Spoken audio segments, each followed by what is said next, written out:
Yo, Atlas speaking and welcome to part 8 of What If I Was Reborn in Attack on Titan as a civilian nobody with the gamer system. Let the tale begin. Chapter 141, Stohis District. Locke had been here many times before. In his memories, this city was defined by the echoes of chaos, silent streets after a sudden Titan incursion, terrified residents hiding behind thick stone walls, the Survey Corps' hurried operations against Annie and her comrades. He thought he knew this place well. But this time, as he approached the district again, something felt profoundly different. The streets were no longer simply panicked or desolate. Instead, there was a heavy, almost ceremonial atmosphere hanging over everything. Tension weighed down the air like fog before a storm. At a temporary station near the outer wall, thousands of volunteers gathered, armed with nothing more than the standard vertical maneuvering gear and basic blades. They stood in loose ranks, their faces tense. Some tried to hide their shaking hands. Others whispered anxiously to one another, unable to contain the dread of what lay ahead. Though they had been mentally prepared for weeks, the reality of marching out to face Titans left many pale and sweating. Locke surveyed them quietly from horseback. His gaze swept across the volunteers, most of whom were refugees from the fall of Wall Maria. The king's government called them expeditionary volunteers, but Locke understood their true role. They weren't just fighters, they were pawns. The royal government's real plan. Locke thought bitterly, his eyes narrowing. They're using this operation to cull the refugee population. It's ruthless, but effective. The sound of wagon wheels interrupted his thoughts. A convoy of over 100 soldiers and carriages approached from the south, the flags of the Survey Corps snapping in the wind. At the head of the group, Locke rode alongside Petra, Aluo, Emer, and Elder. The column slowed as they neared the wall, where a group of garrison officers was already waiting. A tall man with a neatly trimmed mustache stepped forward.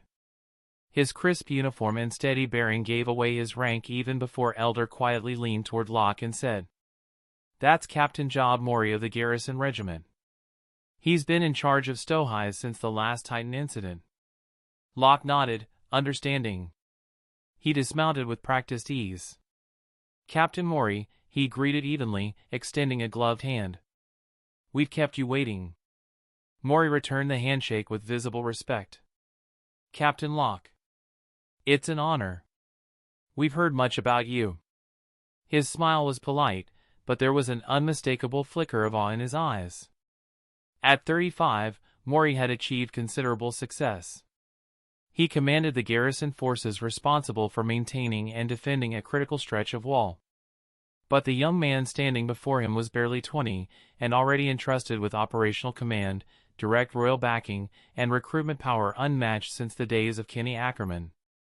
Seeing is believing, Mori thought as he studied Locke's sharp, composed expression.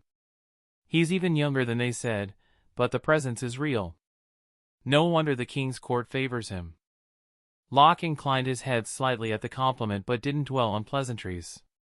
"Captain Mori, are all the volunteers for the Eastern expedition assembled?" "Yes," Mori replied promptly.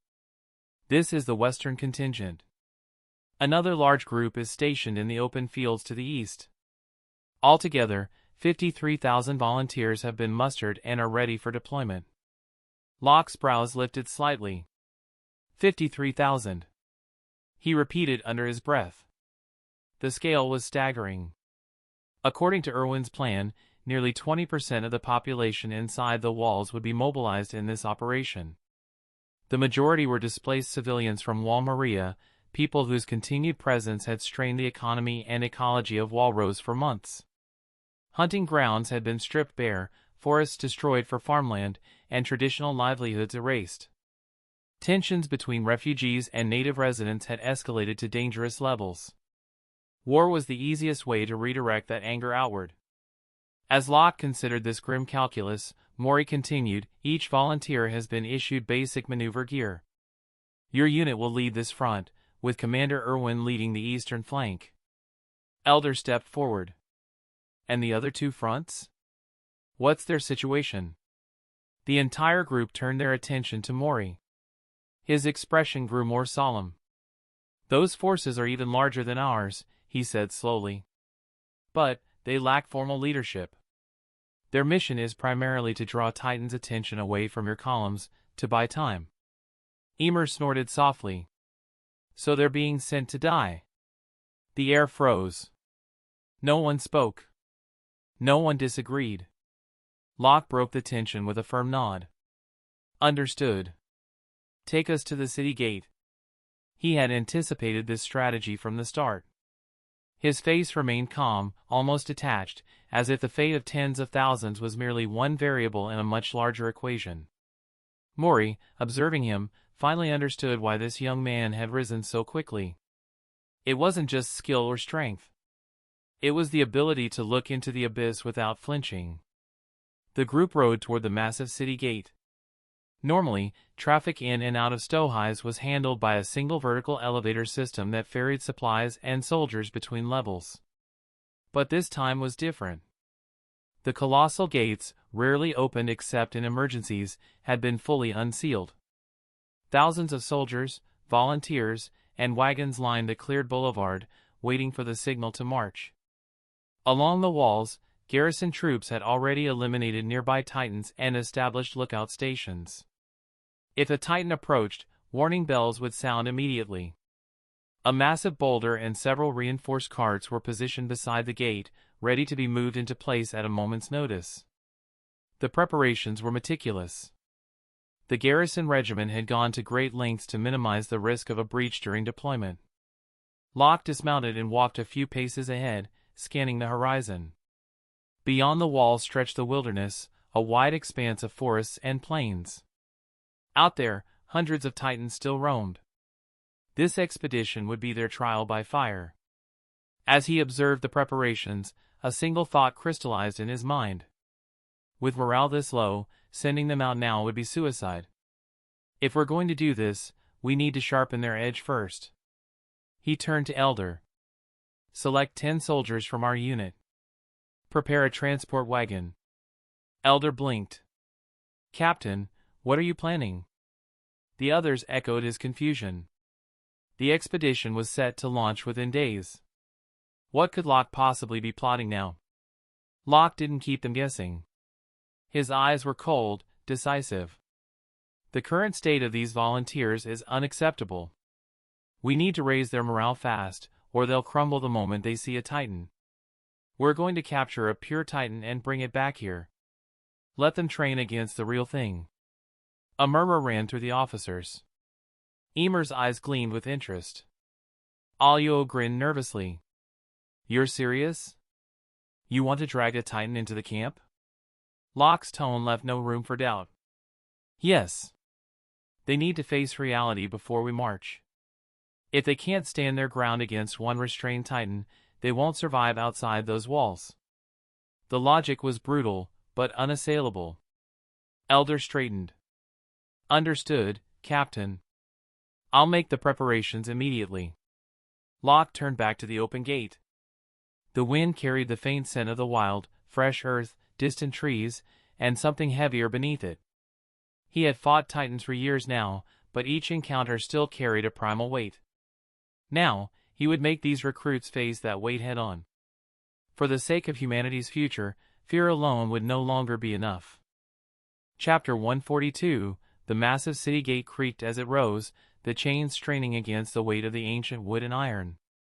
Sunlight spilled through the widening gap, cutting a bright path across the packed earth outside. Without hesitation, Locke spurred his horse forward and was the first to charge through. Behind him followed 10 hand-picked soldiers and a sturdy wagon. Their sudden departure caught the surrounding volunteers and garrison soldiers off guard. Dozens turned their heads to follow the small unit as it thundered through the gate, leaving a cloud of dust in its wake. "Isn't that Captain Locke?" someone whispered in disbelief. "Why is he leading the city with such a small team? He's the commander of this entire operation. Shouldn't he be here to direct the mobilization?" "Shoo! Don't talk too loud. The core soldiers around here are fiercely loyal to him. You don't want to get on their bad side." A few volunteers exchanged uneasy glances. One lowered his voice further. I heard some men question his age a few weeks ago. They said someone that young couldn't possibly lead this kind of campaign.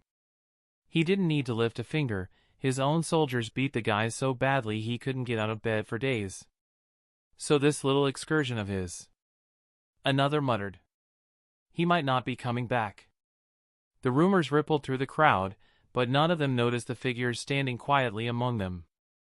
Their uniforms were similar to the Survey Corps standard but with subtle differences: reinforced harnesses, newer blades, and additional gear pouches. These were Locke's personal 100-man unit, strategically placed to monitor and stabilize the masses. Tens of thousands were about to march beyond the walls. One reckless spark could ignite panic or rebellion. Locke had no intention of allowing mutiny before the operation began. Outside the walls, the wilderness opened up, a vast stretch of plains dotted with the remnants of abandoned villages. Wind swept across the fields, carrying the faint scent of grass and distant decay. Locke's objective today was simple: capture a pure Titan under 5 meters and bring it back alive. It wasn't supposed to be dangerous, so he had deliberately kept the team small. He'd ordered Elder to select 10 promising recruits from his elite unit, soldiers who had shown talent but lacked real combat experience. Petra and the others had been left behind to maintain control inside the walls. This wasn't Locke's first venture beyond the walls. Far from it. He had faced Titans dozens of times and captured them before. His expression was calm and focused as his sharp eyes swept the landscape, searching for signs: disturbed earth, broken fences, footprints too large to belong to humans. In contrast, the 10 recruits trailing behind him were stiff as boards. It was their first time leaving the safety of the wall. They had endured brutal months of training, grueling obstacle courses, endless hours with maneuvering gear, and lived blade exercises under relentless instructors. They had learned how to read a Titan's movements, exploit its blind spots, and kill efficiently. But theory and practice were different beasts. Now, with nothing but open land between them and the Titans, the fear was real. Their breaths were shallow, hands gripped reins too tightly, eyes darted toward the distant tree line. Locke noticed their unease but said nothing. This mission wasn't just about capturing a Titan. It was about burning away hesitation. Moments later, he spotted movement. Wandering across a field was a 4-meter class Titan, its grotesque body swaying as it lumbered forward with mindless persistence. No other Titans were in sight. Good, Locke murmured to himself. Fortune favors us today. Behind him, however, the recruits tensed even more. Seeing a Titan in training manuals was one thing. Seeing its massive, fleshy body moving in the real world was another. The Titan soon noticed them, too. Its slack jaw opened in a grotesque grin, and it began to stumble toward them. The distance closed rapidly: 300 meters, 200. Locke raised his hand. "Stay here," he ordered flatly. Before any of them could respond, he pressed his heels into his horse's flanks. The animal leapt forward, galloping straight toward the Titan. Dust flew behind him as the recruits stared in shock. "What do we do?" one hissed. "Should we follow?" another asked, panic in his voice. They glanced at each other, fear mirrored in every pair of eyes. For months, they had followed Locke's commands with military precision. He was younger than some of them, but his strength and leadership left no room for doubt. He had dragged them out of the hellish underground, forged them into soldiers, and given them purpose. Many of them owed him their lives. And more than that, he had earned their respect through overwhelming strength. He wasn't a commander because of birth or politics. He was a commander because no one could stand against him. One by one, hesitation gave way to resolve. They straightened in their saddles, hands tightening around their maneuvering triggers. Whatever Locke was doing, they would not shame themselves by cowering in the rear. But then they saw it. Locke reached the Titan alone. He dismounted in one fluid motion, blades flashing as his gear fired with a sharp hiss. The steel cables buried themselves in the ground around the Titan. He vaulted upward, twisting through the air like a streak of silver. In seconds, he disabled it. A sharp slice severed its jaw, robbing it of its bite. 2 quick arcs took its limbs. Blood sprayed in fine crimson mist as the creature crashed onto its side, writhing helplessly like a slaughtered animal. The recruits stared, wide-eyed. Is that it?" one whispered. The battle had lasted less than 30 seconds. The titan that had terrified them moments ago looked pathetic now, flailing on the ground, its limbs stumps, its jaw useless. They exchanged glances, their previous fear giving way to something else entirely, a stunned realization. Titans weren't invincible gods. Not in the hands of someone like Locke. "Should we still go help?" the youngest recruit asked weakly. Came the collective non-answer. Locke wiped his blade clean with practiced efficiency and sheathed it. He stood beside the crippled titan, scanning the surroundings. "This spot is at least 5 kilometers from the wall," he muttered. "And only one titan? That's strange." His instincts prickled. It wasn't normal for this area to be so empty. But he couldn't pinpoint why. After a moment's thought, he pushed the unease aside. If trouble came, they would deal with it. That was the Survey Corps way. He turned to his recruits, who were now staring at him with a mixture of awe and renewed confidence. "Move," he ordered. "Tie it down and load it into the wagon." "Yes, Captain." They dismounted, snapping out of their shock. Working quickly, they secured the Titan using reinforced chains and pulleys. It thrashed weakly, but with its limbs and jaw gone, it posed no real threat. Once it was loaded onto the wagon, Locke mounted up again and led the team back toward Stohis. As they rode, the recruits' faces were different from when they'd left. Their nerves hadn't vanished completely, but something fundamental had shifted. Seeing Locke dominate a Titan so easily had rewritten their understanding of what was possible. Fear had been replaced by a spark of determination. This was exactly what Locke wanted. By the time they returned, this restrained Titan would become the centerpiece of a brutal training session for the tens of thousands preparing to march. He would make them stare fear in the face before they ever set foot beyond the walls. For humanity to survive, their courage couldn't be theoretical. It had to be forged against flesh and blood. Chapter 143, Huge. Titan! Another Titan is being brought in? The key is that it's still alive. Look, its head is still moving. I remember the last time Captain Locke led the team to capture a Titan. It was incredible, truly incredible. Why do I suddenly feel that Titans aren't so invincible anymore? I think so too. Once could have been luck, but twice was proof. Locke showed everyone through action that Titans were not invincible. They could be killed, or even captured alive. Under the watchful eyes of the crowd, Locke led his squad in transporting the restrained Titan back to the garrison. They paraded through the district almost deliberately, passing by lines of volunteers. The mood inside the walls, tense and heavy until now, began to lift. Those who hadn't been chosen to leave the walls, or had been too afraid to volunteer, felt deep regret as they watched. The 10 squad leaders who'd accompanied Locke held their heads high, walking with pride. Their confidence was contagious. The sight filled the others with envy. If they had stepped forward earlier, this glory would have been theirs. Regret turned into a silent resolve. Next time, they wouldn't hold back. Locke observed everything calmly. The first operation had gone smoothly. Now came the real challenge, the expedition itself. He didn't share the royal government's cruel strategy of using these people as fodder to ease population pressure and reduce Titan threats on the walls. His goal was clear. Take back Wall Maria. Expand the front line outward. Regain strategic depth and land to live on. More than 50,000 volunteers were unreliable in combat. Relying on them to defeat Titans would mean massive casualties, maybe less than half would return. The true strength of this campaign lay in his 100-man elite squad. With this in mind, Locke instructed Oruo and the others to stockpile as many supplies as possible. This expedition would be long. If they could clear the Titans completely, it would already count as a quarter of the overall mission accomplished. After several tense days, preparations were complete. At the city gate, messengers arrived one after another. Report! No Titans detected outside the walls. The gate can be opened. Report. All troops are ready. Report. Supply fleet is prepared. Report. Standing at the front, Locke listened to the steady stream of reports.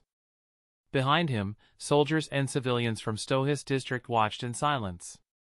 His expression was firm, his presence commanding, far beyond his age. He faced the slowly opening gate and gave the order in a clear, unwavering voice. Move out! Locke led the way beyond the walls. As the massive gates closed behind them, he inhaled the open air deeply, feeling the vastness of the outside world. Then he refocused, scanning the surroundings with sharp attention. Tens of thousands of people formed a long column. Progress was slow. As they marched north, unease and fear hung in the air like a mist. That silence was shattered when the first Titan appeared, a 5-meter class. Instead of relying on the volunteers, Locke exchanged a brief look with Oruo and 2 others. They instantly understood, spurred their horses, and charged. Before the watching crowd, the 3 of them struck with precision and brought the Titan down easily. Cheers erupted. Seeing was believing. Witnessing a Titan's death with their own eyes eased many fears. Locke's elite squad grew eager for action, while the volunteers exhaled in relief. The atmosphere shifted from anxious to determined. They continued north for several more kilometers. More Titans appeared. This time, instead of letting Oruo's team handle it alone, Locke ordered the squad leaders to engage in groups of 10 per Titan. Their superior training and equipment paid off, the fights were quick and clean. Titans fell one by one. With each victory, the elite squad's confidence solidified. They were becoming a true strike force. As for the volunteers, Locke never expected them to fight Titans. But their numbers couldn't be wasted. When they reached a deserted village, Locke assigned them to rebuild, repairing houses, paving roads, and preparing for the area's eventual resettlement. They also began searching for usable resources. Freed from combat and given tangible tasks, the volunteers worked with energy. Many recognized the terrain as their lost hometowns. Seeing the possibility of returning and rebuilding filled them with hope. And all of this had been made possible by Locke. In just one day, through sheer strength and leadership, he won them over completely. That night, as campfires burned around the fortified encampment, Elder approached. Patrols have been arranged. Guards will rotate through the night. Locke nodded. Good work. Come and try Petra's cooking. Elder accepted the bowl, took a sip of hot soup, and sighed with relief. The fatigue of the long day melted away instantly. Food had a strange magic in moments like this. Petra smiled as Emer hurried to eat, worried others might take her share. Locke simply watched the moonlit sky in silence. His thoughts drifted. I wonder how Captain Irwin's side is holding up. The western and southern fronts must be facing heavy fighting by now. He felt a pang of guilt, but he had no time to dwell on it. His responsibility was here. He needed to liberate the northern region completely before he could support the other fronts. He spread out a map on the table, studying the markings and plans. At our current pace, clearing the entire region will take over a month, he thought. But restoring buildings and roads, that's another matter entirely. Understanding the reality, Locke decided not to split his forces. At this stage, concentrating strength was the wiser path. Chapter 144, on a slope nearly 3 kilometers from the camp, Locke crouched low, scanning the distance with sharp eyes. That's it, there are quite a lot of them, he murmured.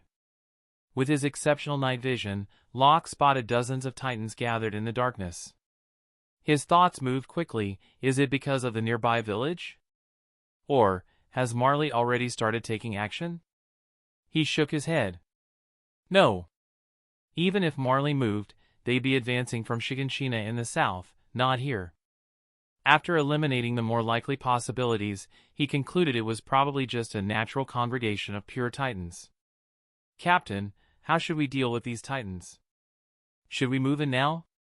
Elder asked. Locke didn't answer immediately. He studied the terrain, the distribution of Titans, and the positions of his squad members around him. An idea took shape. "Elder," he finally said, "what do you think about establishing a base here?" "Base?" Elder was momentarily stunned. But he quickly understood. They were currently positioned between the Stohis district and the former Wall Maria strongholds. According to the plan, after pushing northward, they'd need to fan out in multiple directions from Maria's outer edge. To sustain logistics and manpower over time, operating as a single mobile force wasn't feasible. Establishing forward bases was essential. Elder nodded firmly. "I think it's doable. The terrain here is excellent. We can build on top of this slope, it's naturally elevated. There's a river about a kilometer east for fresh water, and we can fish to supplement rations. It's a good location. Then we'll use the Titans' reduced mobility at night to clear them out," Locke decided. "We'll rest here for 3 days starting tomorrow. Priority is building a wall for defense." "Yes, Captain." Elder didn't hesitate. He spurred his horse and rode back to camp to gather forces, especially the members who hadn't yet fought Titans. They would be the first wave. Everyone would eventually be on the front lines, better to get bloodied now. Locke watched Elder disappear, then turned back to the distant Titans. A faint unease stirred in him. Something felt off. But without a clear cause, he set it aside and waited for the squad to arrive. The night assault went smoothly. Titans were sluggish, barely 20% as fast as during the day. They were wiped out quickly. The difference between those who had fought and those who hadn't was stark. Locke could see it in their eyes, in their movements. The green recruits were changing before his eyes. By the end of this expedition, the survivors would be hardened elites. The next day, work began immediately. Titans could appear at any time, so defensive structures were a priority. Locke's authority had been firmly established, no one questioned his orders. Volunteers set to work without hesitation, cutting down trees, dismantling what remained of nearby abandoned villages, and hauling material to the slope. Tens of thousands working together, even without machines, achieved astonishing speed.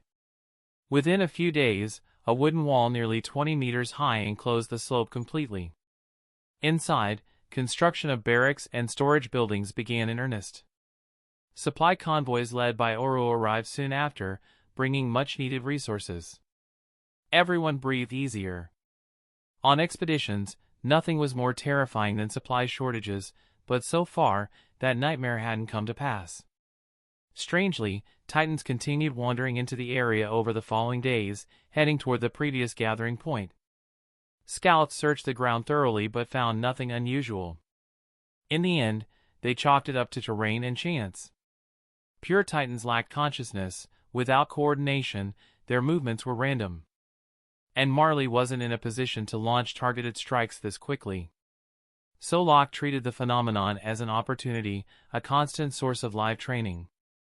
He set up a 4-shift rotation, allowing his 100-man squad to fight regularly and sharpen their skills. Their combat power increased at a pace visible to the naked eye. But Locke couldn't remain in one place forever. Once the base's construction stabilized, he assigned a garrison of 10,000 volunteers and 50 elite squad members to hold it, while he led the rest northward. "I'll leave this to you," Locke said, placing a hand on Elder's shoulder. He turned his gaze to Oro and Gunther as well. "Don't worry," Elder replied confidently. "We'll hold it. No problems." Gunther and the others gave equally resolute nods. Satisfied, Locke nodded. "Good. Then we're moving out. I expect this base to be fully operational by the time we return." "Yeah," they answered in unison. Locke regrouped with Petra, Emer, and the others at the head of the marching column. They resumed their northward advance. Compared to their first departure from Stohis, morale had changed drastically. The volunteers who had witnessed Locke's power firsthand were far more relaxed, no longer crushed by pessimism. Reality had shown them that Titans could be fought and defeated. So far, their campaign has progressed without major setbacks. "Locke, things are going so smoothly, Petra said with a bright smile. Once this base is established, we'll have practically secured the northern region. Her eyes shone with admiration. Despite his young age, Locke's decisiveness and leadership had completely won her over. Emer, ever the realist, added, "Don't celebrate too soon. There haven't been many Titans on our front line. That's why it's been easy so far. Once we face a horde, the real test begins." Locke chuckled. "She's right. We can't let our guard down until the mission's finished." Chapter 145, North of Walmaria, Costello District. Swish! The blades flashed in the fading light. A Titan clawing at a collapsed house let out a final roar before Locke's blade severed the nape, sending the massive body crashing lifelessly to the street below. Landing lightly on the rooftop, Locke scanned the surroundings. The operation here was progressing smoothly. The squad members showed no mercy, cutting down Titans with practiced efficiency. Their upgraded ODM gear and black iron blades gave them a decisive edge, and the combined forces had nearly cleared the street of roaming Titans with relatively few losses. But Locke's gaze soon shifted beyond the district. In the distance, the massive breach in Walmaria gaped like a wound, and new Titans were steadily streaming through into the city. His expression hardened. If that hole wasn't sealed soon, reclaiming this district would be meaningless. There's no boulder of the right size anywhere nearby. We'll have to find one elsewhere. Transporting it will be a nightmare, he thought grimly. Without hesitating further, Locke fired his grappling hooks and shot forward like a streak of silver. In an instant, he was behind a lumbering Titan and cleanly sliced through the nape.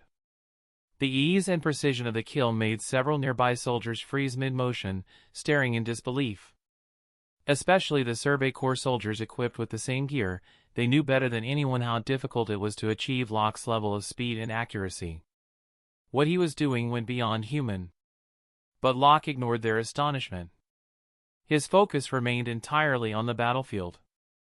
Each time his blade swung, another Titan fell.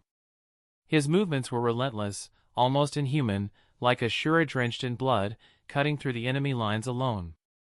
His lone onslaught gradually shifted the tide. By controlling the flow of combat, Locke reduced the pressure on the soldiers and civilian volunteers, guiding the battle into a favorable state. The volunteers, though brave, lacked proper combat training, they relied purely on numbers. Even with Locke and the Survey Corps at the vanguard, casualties were heavy. In this single street-clearing operation, nearly 100 people had died, and countless more were injured. Swish! The last Titan on the street collapsed under Locke's blades. The survivors exhaled collectively, relief momentarily washing over the blood-soaked scene. Perched atop the tallest roof, Locke surveyed the district. In the distance, Titans still wandered through abandoned streets. Below, soldiers tended to the wounded, dragging bodies away. His chest rose and fell steadily as he murmured to himself. The road ahead is long. At this rate, clearing the entire city will take at least a week. Too slow. And even if we manage it, without sealing the breach, this will all be for nothing. He rubbed his temples. The only hope was that the patrol teams found a suitable boulder soon. Petra and Emer arrived shortly after, their ODM lines hissing as they reeled onto the rooftop. "Locke," Petra called, wiping sweat from her forehead. "This area is clear. Should we keep pushing or rest here?" After Oruo and the others had been assigned to guard the stronghold, Petra had become Locke's deputy, with Emer handling casualty reports and logistics. Locke glanced up at the darkening sky. "We'll rest here and let the construction team reinforce the barricades. We move again tonight." "Night operations?" Petra blinked in surprise. Then, understanding dawned. Titans became sluggish at night, making it the best time to strike. But darkness brought its own dangers. Limited visibility could be deadly for inexperienced fighters. Locke's expression didn't waver. "The volunteers don't need to be on the front lines after dark. Have them focus on cleanup and supply lines. The Survey Corps will lead the main assault.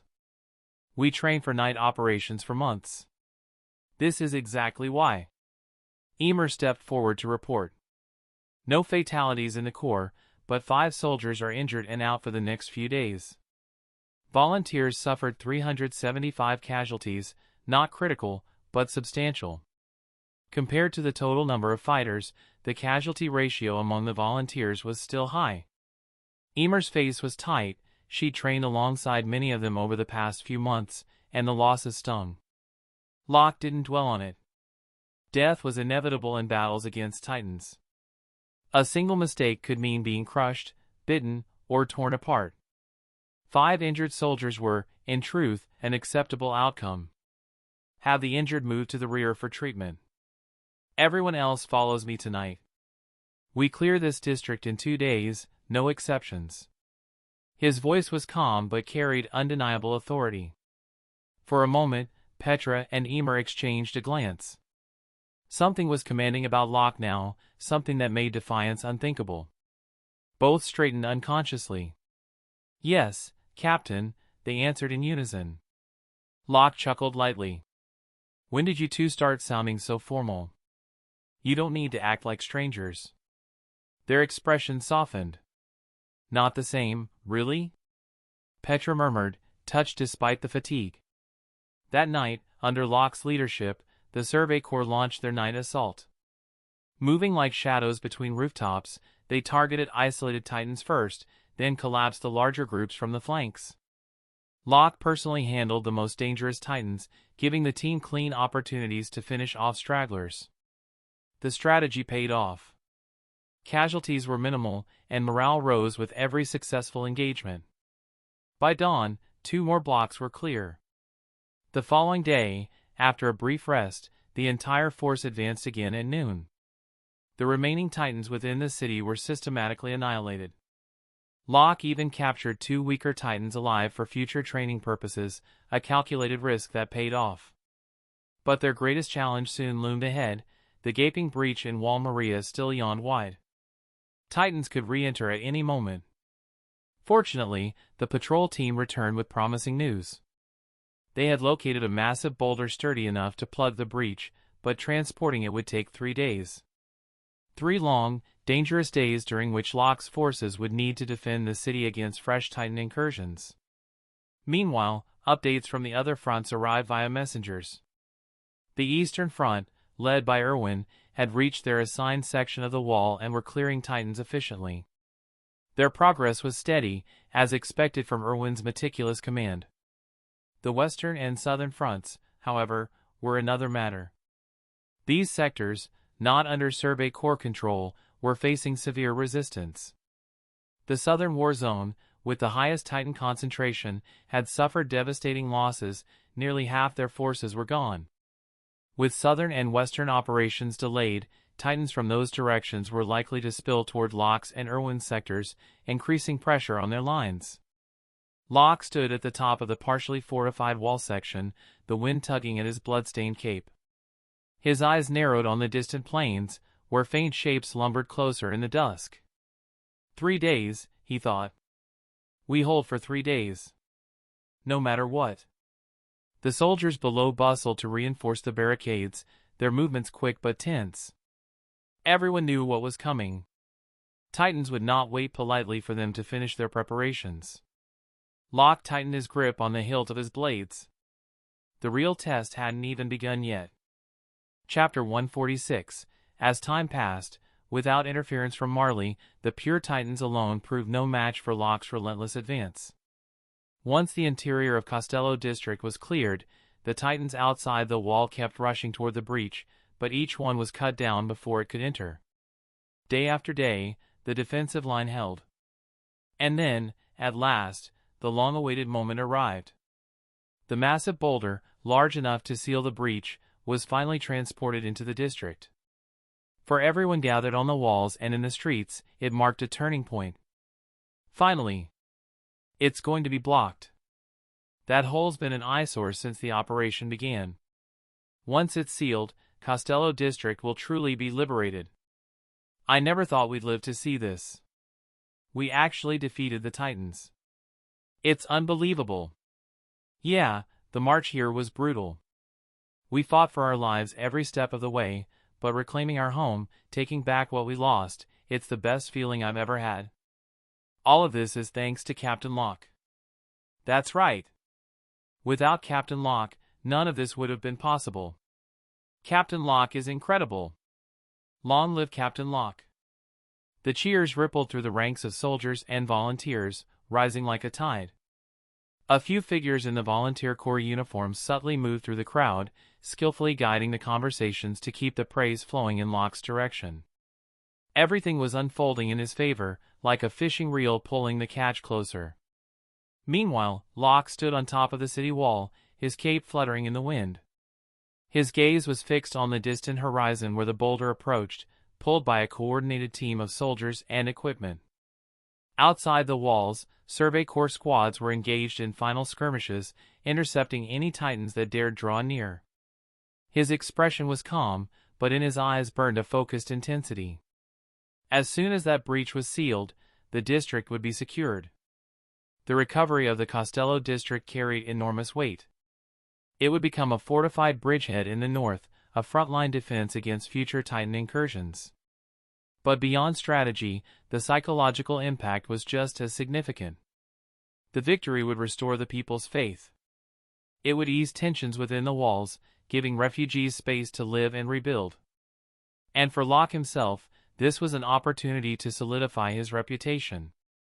Before long, under the watchful eyes of thousands, the boulder reached the breach. A team of engineers and soldiers rushed forward with ropes, pulleys, and anchor mechanisms. Coordinating their efforts, they slowly maneuvered the massive stone into position.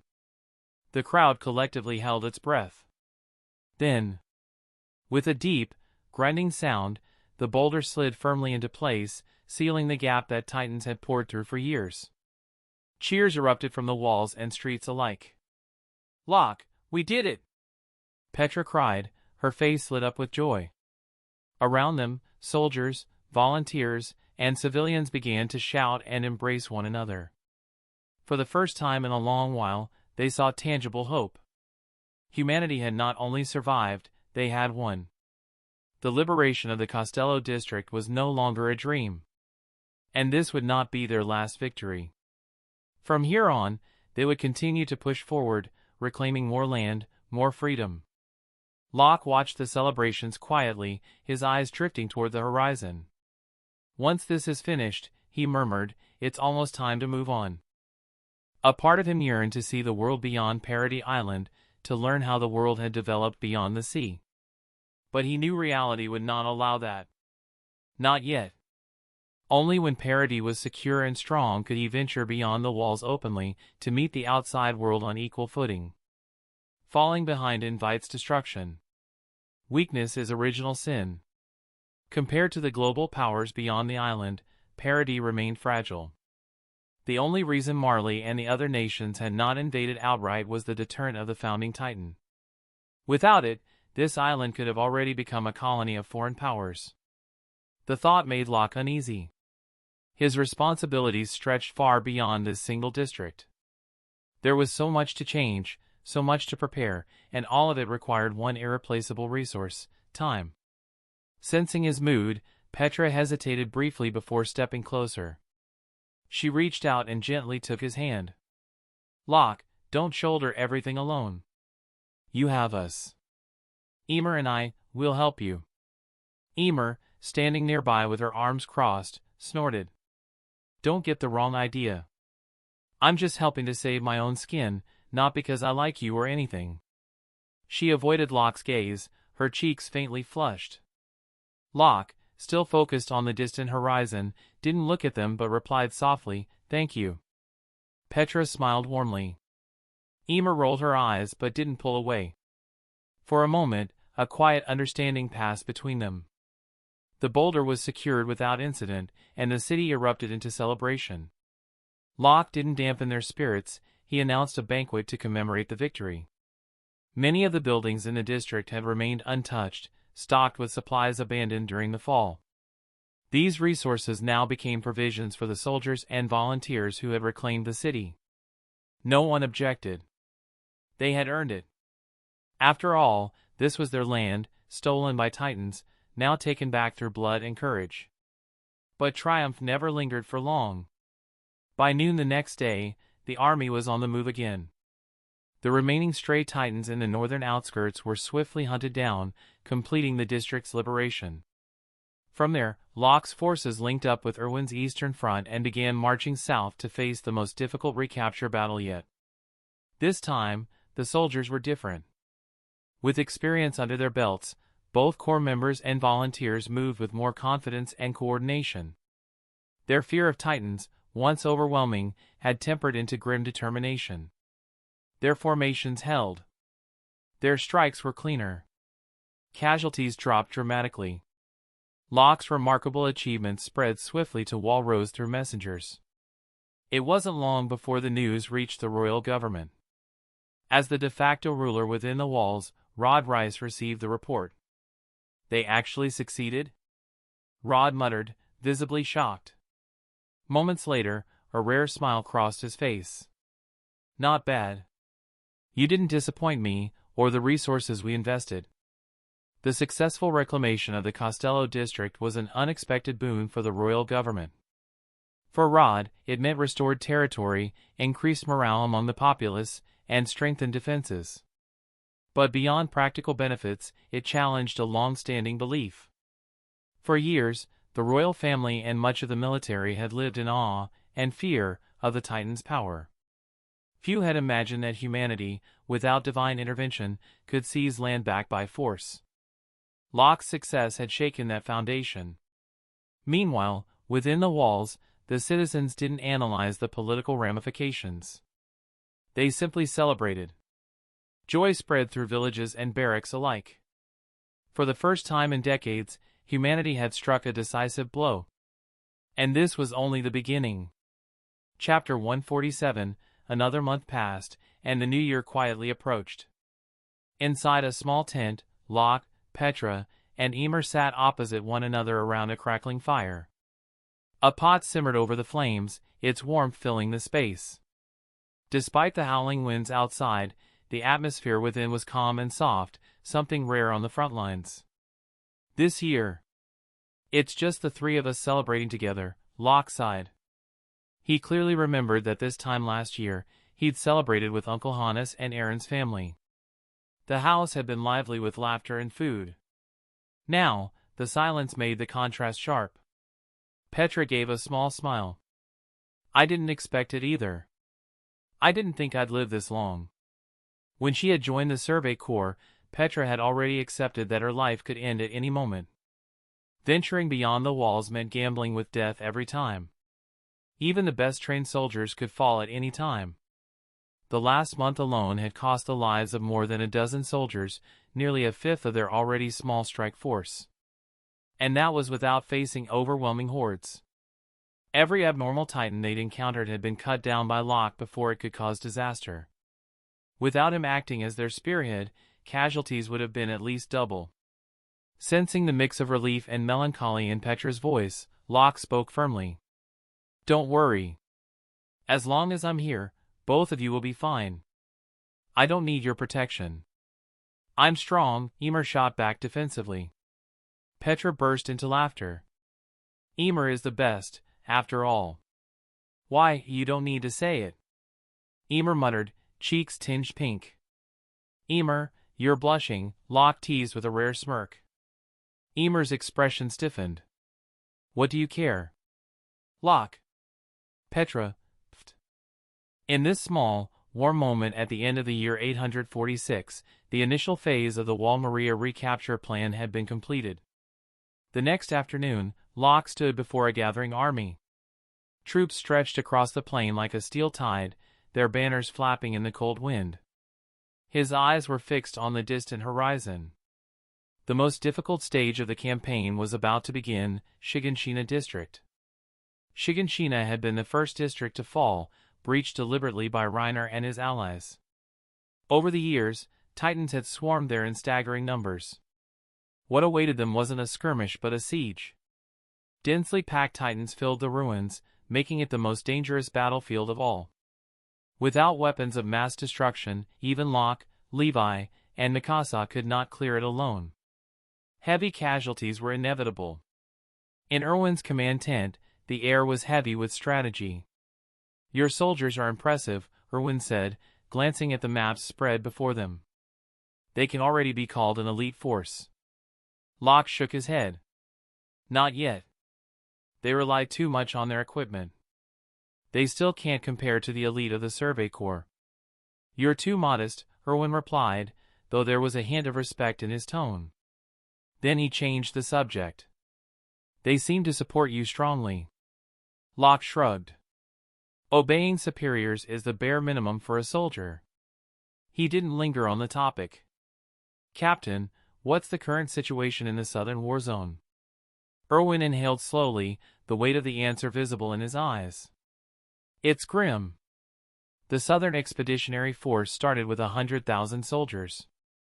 Based on intelligence, less than 30% remain alive. 70,000 dead," Locke said flatly. His voice was calm, but not indifferent. The months of brutal fighting had hardened him. Emotion had become a tool, used when needed, hidden when not. Erwin nodded. "The number of Titans there is overwhelming. We'll have to consolidate all forces for the push south. Casualties will be heavier than anything we've seen so far. You must be mentally prepared for this." "I understand," Locke answered without hesitation. Seeing the conversation had reached its natural end, Locke stood and saluted. "If there's nothing else, I'll take my leave." "Wait." Erwin's voice stopped him at the flap of the tent. "Locke, if you were asked to take the role of Supreme Commander of the Legion, what would you choose?" Locke turned his head. Erwin's gaze was steady and serious, but there was something else behind it, hope. "Just like you," Locke answered simply. Then he walked out into the cold air. "Thank you," Erwin whispered behind him. Outside, Locke exhaled a long breath. The captain, he's still the same. Never lost sight of his original purpose. Levi approached from the direction of the camp, steps sharp and unwavering. "Captain," Locke greeted him with a respectful nod. Levi stopped, gave him a quick once-over, and spoke in his usual blunt tone. "You've grown taller again?" Locke grinned. "Yeah. I'm about 175 now." He glanced at Levi's compact frame, still solid and intimidating as ever. Levi noticed and smirked faintly. "Not bad." Locke chuckled softly. After their short, awkward exchange, Locke turned to leave. Levi watched his back disappear into the night. The stoic mask he always wore softened into a faint, rare smile. "This brat."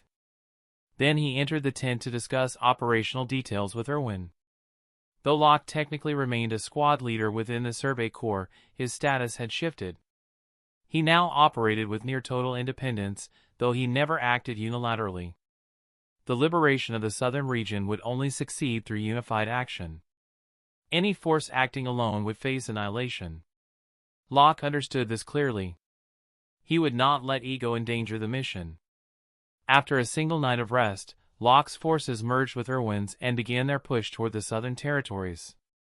Along the way, they passed countless strongholds and fortifications constructed by Erwin. Locke couldn't help but respect his strategic brilliance. It was no wonder he had succeeded Keith as commander of the Survey Corps. No Titans appeared on the march south, allowing them to advance unhindered. Eventually, they reached the southernmost point of the Eastern War Zone, Erwin's original departure site. Beyond this point lay the Southern War Zone itself, vast, dangerous, and overrun. The air shifted. Laughter and warmth gave way to silence and tension. Every soldier present understood that what lay ahead would determine the fate of humanity within the walls. And Locke was ready. Chapter 148. Kill! Kill them all. Recapture Shigenshina district. Take back your home. 3 kilometers north of Shigenshina district, the expeditionary force clashed with a massive horde of Titans. Among them were at least 5 or 6 abnormals, and the plains offered no terrain advantage. Without rooftops or forested cover, their omnidirectional mobility gear could not be fully utilized. The sheer number of Titans made the battle a brutal, grinding test of endurance from the start. Unlike the previous swift victories that had boosted morale, this time the volunteers' confidence crumbled. The old terror they had buried deep resurfaced. Many froze midair or faltered under pressure. It often took hundreds of volunteers working together to hold back a single Titan, and even then, kills were slow. Casualties mounted rapidly. The Survey Corps, hardened by years of combat, handled the chaos with far more composure. Though they, too, suffered losses, their morale didn't break. Under Erwin's sharp, calm command, they prioritized eliminating the abnormals first, before turning their blades on the pure Titans, pushing forward steadily despite the bloodbath. On another flank, Locke led his squad to take down 2 abnormal Titans almost immediately. Ha! Locke stood atop a ridge overlooking the battlefield, a hell of steam, corpses, and writhing Titans. His expression had grown colder with every passing second. In war, human life really is the cheapest thing, he muttered under his breath. All we can do is minimize the losses. If they could overcome this wave, the rest of the campaign would unfold as planned. Without pausing longer, Locke plunged back into the fray. He moved like a blade through smoke, cutting down Titan after Titan. He lost count of how many swings he had made, how many comrades had been devoured before his eyes, how many times he had retched at the overwhelming stench of blood and steam, or how often he had replaced gas canisters in the heat of slaughter. Only when the battlefield fell silent did he finally stop. He stood atop a mound of steaming Titan corpses, both blades hanging loosely in his hands, their tips buried in the dirt. His chest heaved as he gulped in air, staring up at the blue sky. The killing intent that had consumed him began to ebb away. For a moment, his focus relaxed. He glanced around, his team was nowhere in sight. All that remained were the steaming remnants of nearly 20 Titans, their massive bodies disintegrating around him. The sharp hiss of gas broke the stillness. Pft, pft. Petra and Emer darted through the mist, their ODM cables hissing as they anchored nearby. Because Locke could not reveal his Titan powers here, he had fought as a human soldier throughout the engagement. The 2 women, who had been holding the rear lines, rushed toward the pillar of steam to find him. "Locke, are you okay?" Petra called out, her voice laced with panic. Emer, usually sharp-tongued and detached, looked genuinely worried. "You're covered in blood." Locke forced a grin. "Don't worry. It's all Titan blood." He was soaked head to toe in steaming crimson, his smile unnervingly fierce against the backdrop of corpses. Petra's relief was immediate and obvious. Emer, though trying to hide it, exhaled slowly, her tension fading. Locke didn't bother to wipe away the blood or clean his blades. It would evaporate soon enough. "How's the situation?" he asked. Emer frowned. "You're half dead and still asking about the battle. What's wrong with you?" Petra tugged on her sleeve and replied, "The fighting's over." Aside from the Titans we engaged, a huge number came from Shigenshina's direction. The volunteers took the worst of it, casualties are heavy. Honestly, it was tragic. But she took a deep breath, and her eyes hardened. "We still won." Locke nodded quietly. "As long as we win. I can accept sacrifices, but not failure." He sheathed his blades and stepped down from the pile of corpses. His gas reserves had long since run dry. The fight had honed his skills even further. His ODM maneuvering, swordsmanship, and coordination had all sharpened. His raw combat ability now bordered on inhuman, a one-man army in human form. And he knew this was only the beginning. With each battle, he grew closer to true invincibility. The 3 regrouped with Erwin, Levi, and the remnants of the Survey Corps. Erwin had led from the front, personally fighting to maintain morale. He was injured, but still standing. Levi, like Locke, was splattered with Titan blood from head to toe, evidence of his own relentless slaughter. The Survey Corps had taken heavy losses and was in dire need of rest. Locke's squad had fared surprisingly well, 13 soldiers were still combat-ready. They had learned to adapt, supporting Locke's rampages rather than trying to match them. Early in the battle, they tried to keep up, but Locke's pace quickly became overwhelming. Realizing they would only get in the way, they shifted their focus to cleaning up isolated Titans, thereby minimizing risk. The result was one of the lowest casualty rates of any unit on the field. When Locke approached, Erwin exhaled in relief. "It's good to see you made it." Locke gave a faint smile. "Am I that fragile in your eyes, Captain?" He glanced toward Shigenshina's walls in the distance and sighed. "I don't think we'll be entering the district anytime soon." Erwin nodded heavily. "Yes. We need to regroup and rest." Behind him, Levi and several officers wore grim expressions. The losses were severe, like having their bones shattered. Morale was dangerously brittle. Locke suddenly remembered Petra's earlier words. A sharp thought flashed through his mind, and he spoke before hesitation could stop him. "Captain," he said firmly, "I think we need to advance on Shigenshina's gates overnight. Right now is our best opportunity. We can't afford to waste even a second." Erwin blinked. "What?" Chapter 149, Sniff. With one sword, Locke activated his three-dimensional maneuver gear and soared to the top of the city wall. He dodged the massive palm of a nearby Titan, his blade slicing through the back of its hand. Blood sprayed like rain. His body spun in midair as the anchor shot straight into the Titan's eye, yanking him forward with a burst of compressed air. Sniff!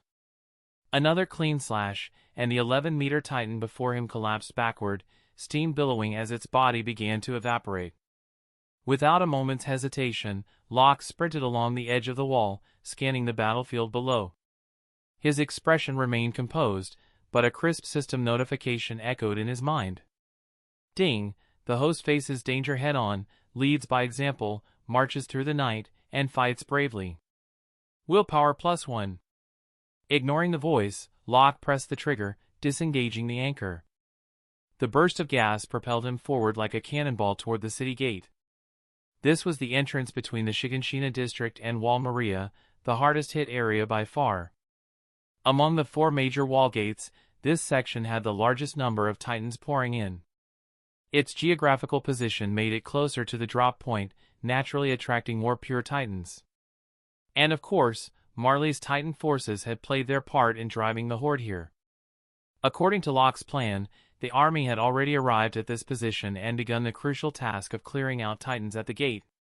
Behind them, a massive boulder was being slowly transported to the wall. The intention was obvious: to seal the breach caused by the armored Titan, trap the remaining Titans inside, and prevent further incursions. This approach could even mean abandoning the Shigenshina district itself, narrowing the defensive perimeter to strengthen other fronts. After all, Shigenshina was a jar city, a small enclosed area. If other territories could be retaken, it would ease the population and territorial pressure significantly. Strategically, this was the most practical choice. But the Titans were relentless. Many ignored the Corps and volunteers entirely, rushing straight toward the transport team hauling the boulder. This created immense pressure on the defenders. Locke and his team had been assigned to protect that transport unit, a task as dangerous as it was critical. How do these pure Titans manage to strike directly at the Corps every time? Unless, has Zeke already arrived? The thought flashed through Locke's mind, but he dismissed it and refocused on the battle. Around him, Corps soldiers and volunteers witnessed Locke's attack, a relentless storm of steel. He didn't allow the Titans even a second of reprieve, dispatching them with surgical precision, each strike decisive and clean. His ferocity electrified the exhausted ranks. Captain Locke is truly the strongest. As long as we follow him, we'll win. Come on! Follow Captain Locke, kill those damn Titans. Kill the Titans. Kill them and take back our home. Locke's presence became the heart of the battlefield. The volunteers, though weary and ill-equipped compared to the Corps, responded first. Even in the face of fear and exhaustion, they did not retreat. Their resolve burned fiercely. Everything was for humanity. For the future. The fight grew more intense. As the transport team neared the breach in the wall, the pure Titan seemed to sense the plan. They surged toward the boulder convoy, increasing the pressure on Locke to unbearable levels. This can't go on. He beheaded a Titan with a clean arc and rocketed to the top of the wall. After swapping out his gas tanks, he didn't return to his previous position. Instead, he dove into Shigenshina itself, deliberately drawing the attention of the Titans still within the city. They turned, snarling, and began to chase him. "Come with me." Locke's face hardened. He couldn't afford to stop. If he did, he'd be ripped apart. Using the rooftops as his runway, he zipped between buildings, drawing more Titans after him. As he moved, his sharp gaze scanned the layout of the Shigenshina district. This was the first city ever breached. Its proximity to Marley made it a prime landing zone for pure Titans. The number here was staggering. With the current strength of the Corps and the volunteers, it was unrealistic to eliminate them all in one sweep. A longer strategy was needed. Locke's mind sharpened. The more he assessed, the clearer the option became: abandon this section of wall and seal it off permanently. If they could fortify the gate using massive boulders, or even Titan bodies, the wall itself would hold. Neither the armored Titan nor the colossal Titan had ever broken through the wall directly. Their only breach points had been the gates. If they could fortify those gates to withstand another assault, life inside the walls could continue. The key was whether Marley had only dispatched Titan warriors or if their main army was on its way. A land march through Titan territory would be costly and slow. But the skies were another story.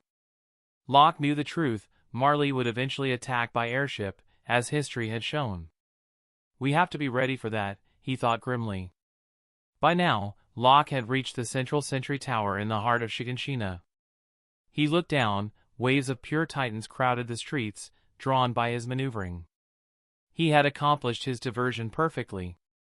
Nearly half the Titans in the entire city were trailing him, leaving only a few scattered at the gate. The combined army quickly cleaned up those remaining. Locke ignored the monsters around him for a moment and fixed his gaze on the distant entrance. The boulders were finally in place, sealing the breach. Green signal flares burst in the sky, the Corps' sign for mission progress. He could return now. But then, a familiar, massive silhouette emerged from the haze. Dana Fritz. It's appeared again, and this location. Locke's eyes narrowed. The Titan's presence here wasn't random. Its sudden reappearance carried a sense of inevitability, as if fate itself had circled back to this ruined district. The air around the sentry tower grew heavy as Locke steadied his grip on his blades. Steam rose like curtains between him and the approaching threat. And below, the Titans, sensing his stillness, began converging from all sides. Chapter 150, the gap between the Shigenshina district and Wall Maria was successfully sealed. This marked a significant, though temporary, victory in the southern war zone. For the first time in years, if Marley remained inactive, this area's safety could be maintained to a certain degree. But the expedition was not over. The North, East, and South war zones had all accomplished their objectives. Only the West remained. That night, a messenger arrived bearing grim news. The previously triumphant atmosphere collapsed into a heavy silence. The Western war zone had been devastated. The volunteer army stationed there had been virtually wiped out, taking the Titans with them in a brutal mutual slaughter. According to the messenger's report and the patrol teams, only a tenth of the original pure Titans in the West remained, scattered and rare. But the cost had been catastrophic. More than 100,000 volunteers had died. Even though everyone present knew the battle was nearing its end, not a single person could celebrate. The price was simply too high. Even those who had braced themselves mentally found it difficult to endure the weight of such a loss. A bitter question lingered unspoken in everyone's mind. If they had ended the southern battle earlier and reinforced the West, could so many lives have been saved? No answer would ever come. Snap! Snap! Snap! Locke's deliberate clapping broke the silence. His voice cut through the tent like steel.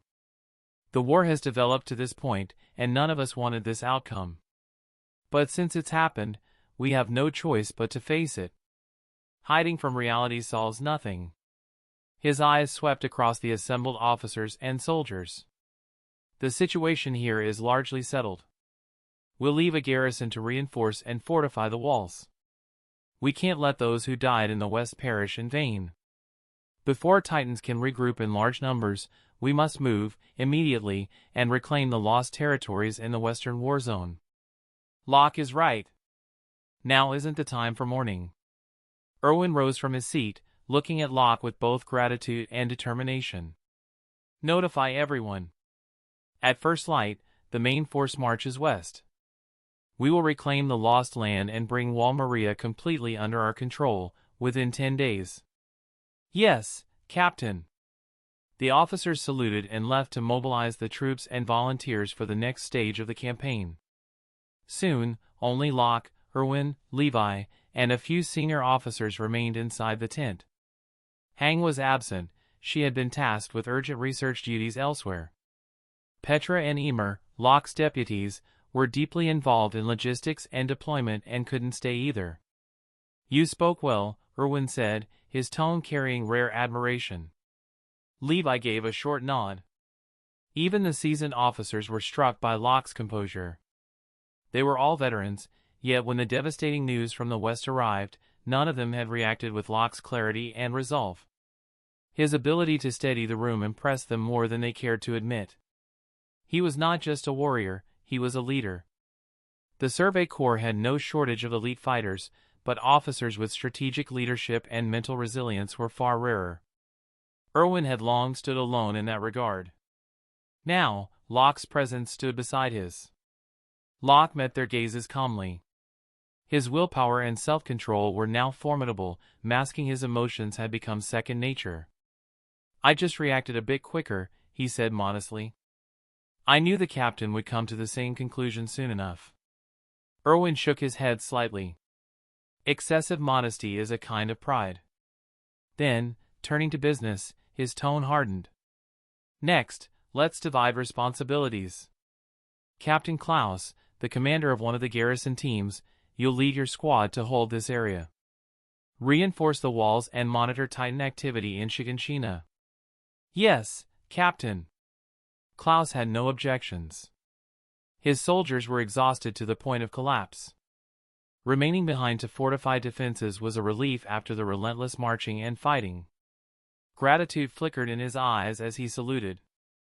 With the garrison matter settled, attention turned fully to the west. After exchanging strategies with Locke, Erwin decided to split the forces into two main groups.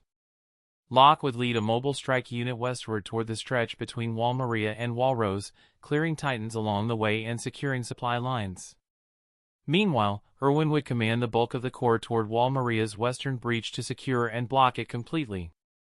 Once Locke's unit completed their sweep, they would rendezvous with Erwin's main force at the wall. This was the final leg of the operation. If they could secure the western war zone, the pressure on humanity inside the walls would be drastically reduced. The Survey Corps, too, would gain unprecedented freedom to act beyond the walls. Their future goals were clear. No longer would they charge blindly into unknown lands like before. This time, their path led to the edge of Parody Island, to the sea itself. And beyond the sea, Marley awaited. Both Locke and Erwin knew that the era of passively receiving blows was over. One day, they would take the fight beyond the island. But that was a story for another time. At noon the next day, the reorganized corps and the volunteer army split into two columns and began their march toward the western front. The final stage of the expedition had begun. Meanwhile, far away in the capital, the royal government received intelligence updates from both the Shigenshina district and the western battlefield. Ministers and nobles crowded around the reports, their faces brightening. Excellent! It looks like Wall Maria can finally be reclaimed. The Survey Corps has finally proved its worth. This will ease so much pressure on the interior. I can finally return to my old routine. It's been a hectic few months. Yes, life was so much more comfortable before all this. Their words were light and careless. Not a single one mentioned the more than 100,000 volunteers who had died in the West. Nor did they speak of the losses endured by the Corps, by Locke, or by Erwin. All they looked forward to was a return to their ordinary days, days when the Titans were someone else's problem. Outside the palace, soldiers prepared for another forced march into blood and fire. Inside, the ministers raised glasses, already savoring their imagined peace. Chapter 151. In the Western War Zone, traces of fierce battle stretched endlessly across the landscape. Severed limbs and scattered human remains lay at intervals along the path. The sight made Locke exhale softly, his expression grave. "It's truly tragic." Without hesitation, he ordered his soldiers to collect the bodies and cremate them in one centralized location.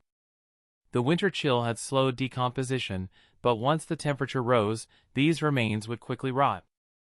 Leaving them would be both disrespectful to the fallen and dangerously unsanitary, an invitation for disease to spread. Out of respect for the dead, and to prevent plague, cremation was the only proper choice. As they advanced, a heavy silence hung over the column. The soldiers hadn't fought in this part of the front, but even a passing glance at the surroundings was enough to imagine the desperate resistance of the volunteer troops who had died here, how they must have fought until the very end, outnumbered and overrun by Titans.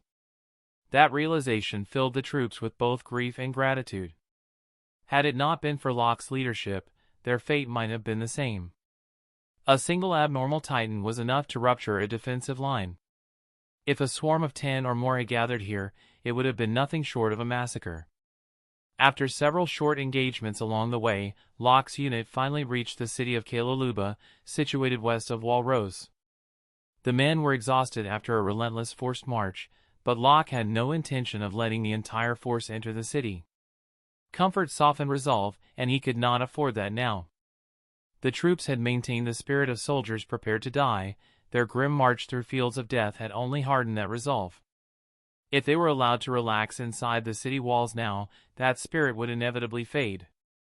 Yet supplies were absolutely necessary. When the city gates swung open, dozens of wary, expectant eyes met them. The citizens of Kaluba district, and the elderly, women, and children who had not been conscripted into the volunteer forces, stood crowded at the gates. All eyes turned to Locke, who led the formation at the front. Locke felt the weight of their gaze but showed no hesitation. He stepped forward, his voice strong and clear as he addressed them. "Our expedition is nearing its end. Humanity has prevailed."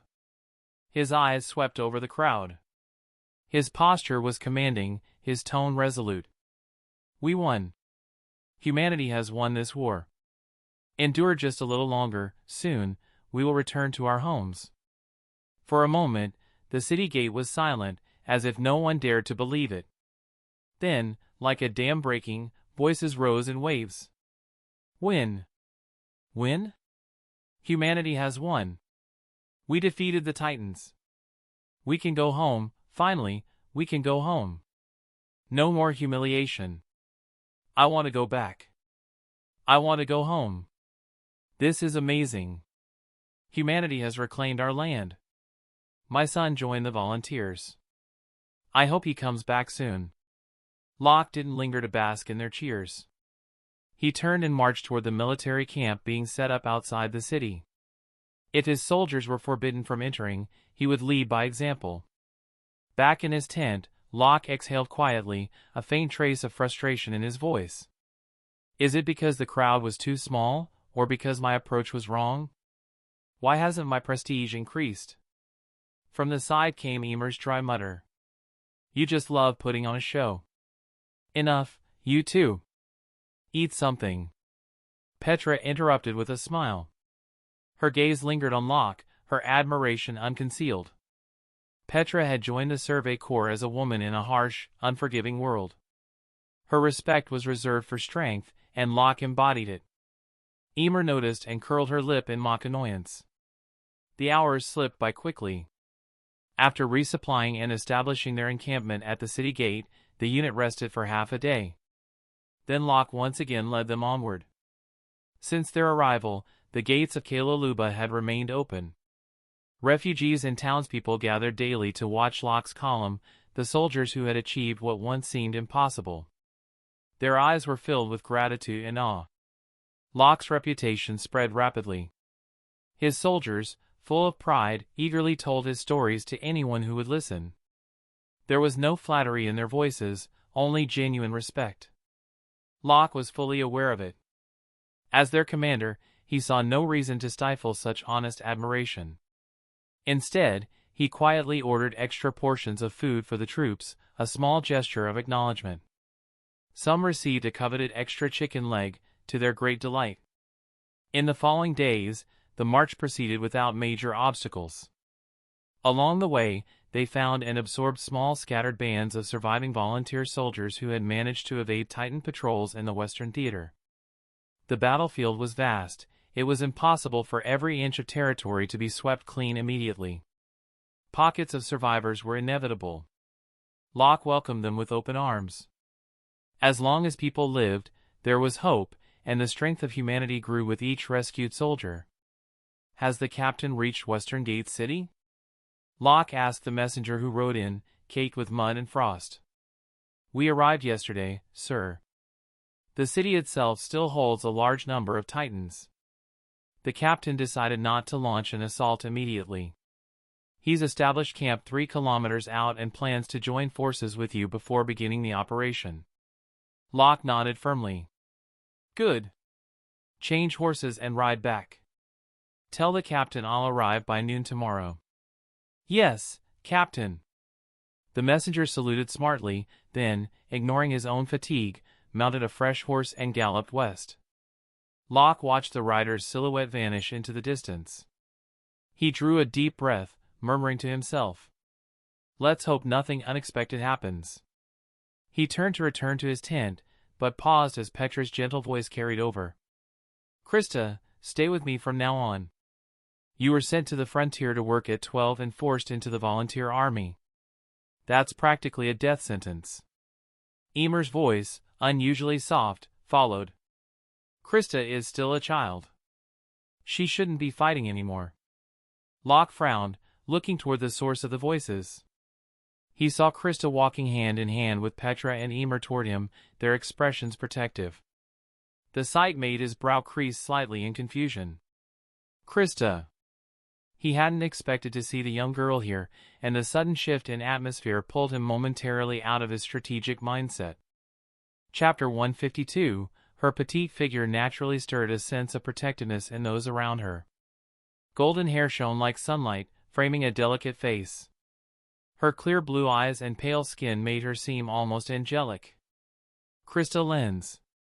Her real name, Historia Rice, the illegitimate daughter of Rod Rice. Royal blood flowed in her veins. One day, she would become the queen within the walls. Locke found himself momentarily taken aback as he stared at the timid girl before him. Why is she here? It wasn't just her presence that surprised him. It was that Emer and Petra had brought her back. The coincidence was too striking to ignore. "What?" "Krista is still a child, Captain. Maybe show some kindness?" Emer's teasing voice snapped Locke out of his thoughts. Locke's face remained composed. "She's a survivor from the volunteer army," Petra explained angrily. "I don't know what the conscription office was thinking, sending a child this young to the battlefield. That's just a death sentence." Emer scowled beside her. "I'd love to find out which idiot signed off on recruiting Krista into the volunteers." "And then what?" Locke asked quietly. "What would you do once you knew?" The initial surprise passed quickly. Historia was still just a young girl who had been abandoned by Rod Rice. At present, her royal blood and striking appearance were her only value. But Locke's focus lay elsewhere. He already had his sights set on Dina Fritz as a political target. Historia wasn't needed, yet. But she could be a future candidate, provided she proved loyal. Petra and Emer both paused at Locke's words. Petra looked down with a grim expression, but Emer met his gaze boldly.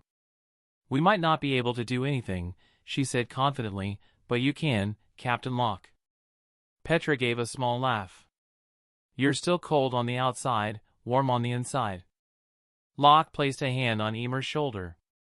"I can't protect everyone. But one or two. That's possible." Let her stay with you two from now on. And make sure she receives proper instruction. Petra nodded with a soft smile. Emer turned her head quickly, a faint blush coloring her cheeks. She clearly didn't want Locke to notice her reaction. Meanwhile, Historia stared curiously at Locke. He wasn't much older than she was, yet his presence carried a weight she couldn't ignore. He's Captain Locke. He looks so young, but he's incredible. The moment passed quickly. Rest time was over, and Locke led his forces westward once again. The appearance of Historia was only a small detour, barely stirring Locke's attention. His focus now was on rendezvousing with Erwin and completing the retaking of Wall Maria. Their march was steady. Along the way, they encountered only scattered Titans, easily dealt with by experienced soldiers. Their main work was collecting the fallen volunteers' bodies for cremation, preventing plague outbreaks. After 5 days of relentless progress, Locke's unit finally reached the perimeter of Erwin's camp. This was the final destination of their expedition. Once this operation was completed, the wall would enter its recovery phase, and humanity could begin restoring normalcy. The devastating Titan breach and the social upheavals that followed had forced even the most stubborn factions within the walls to recognize the importance of the Survey Corps. With public support growing, future operations would be far easier. "Captain, I'm not late, am I?" Locke entered the command tent with a light smile. Erwin and the assembled officers turned toward him. "You came at just the right time," Erwin replied. "We've conducted a detailed survey of the city. Unlike Shigenshina, the number of Titans here isn't overwhelming. If we pool our forces, we can wipe them out completely." Locke immediately understood what Erwin implied. "No objections from me. Have you secured the stone to seal the breach?" "It's already in the camp," Erwin said. "The transport team is ready and waiting for your arrival." Victory was close. Excitement buzzed in the air, though none of them allowed it to cloud their judgment. The previous engagements had taught them the price of underestimation. "You've just arrived. Rest tonight," Erwin suggested. "We'll launch the operation at noon tomorrow." Locke accepted without hesitation. That night, the command team finalized tactical plans and refined their strategy well into the late hours. When the meeting finally broke, officers returned to their units to relay orders. Only Locke, Erwin, and Levi remained in the tent. "Did the march go smoothly?" Erwin asked, smiling faintly. "Mostly," Locke replied. "We didn't encounter many Titans. A few might have slipped through, but nothing significant. We can clean them up later. The volunteers, though, they took heavy losses." Erwin's expression darkened. The royal government underestimated both the Titans and the volunteers' capabilities.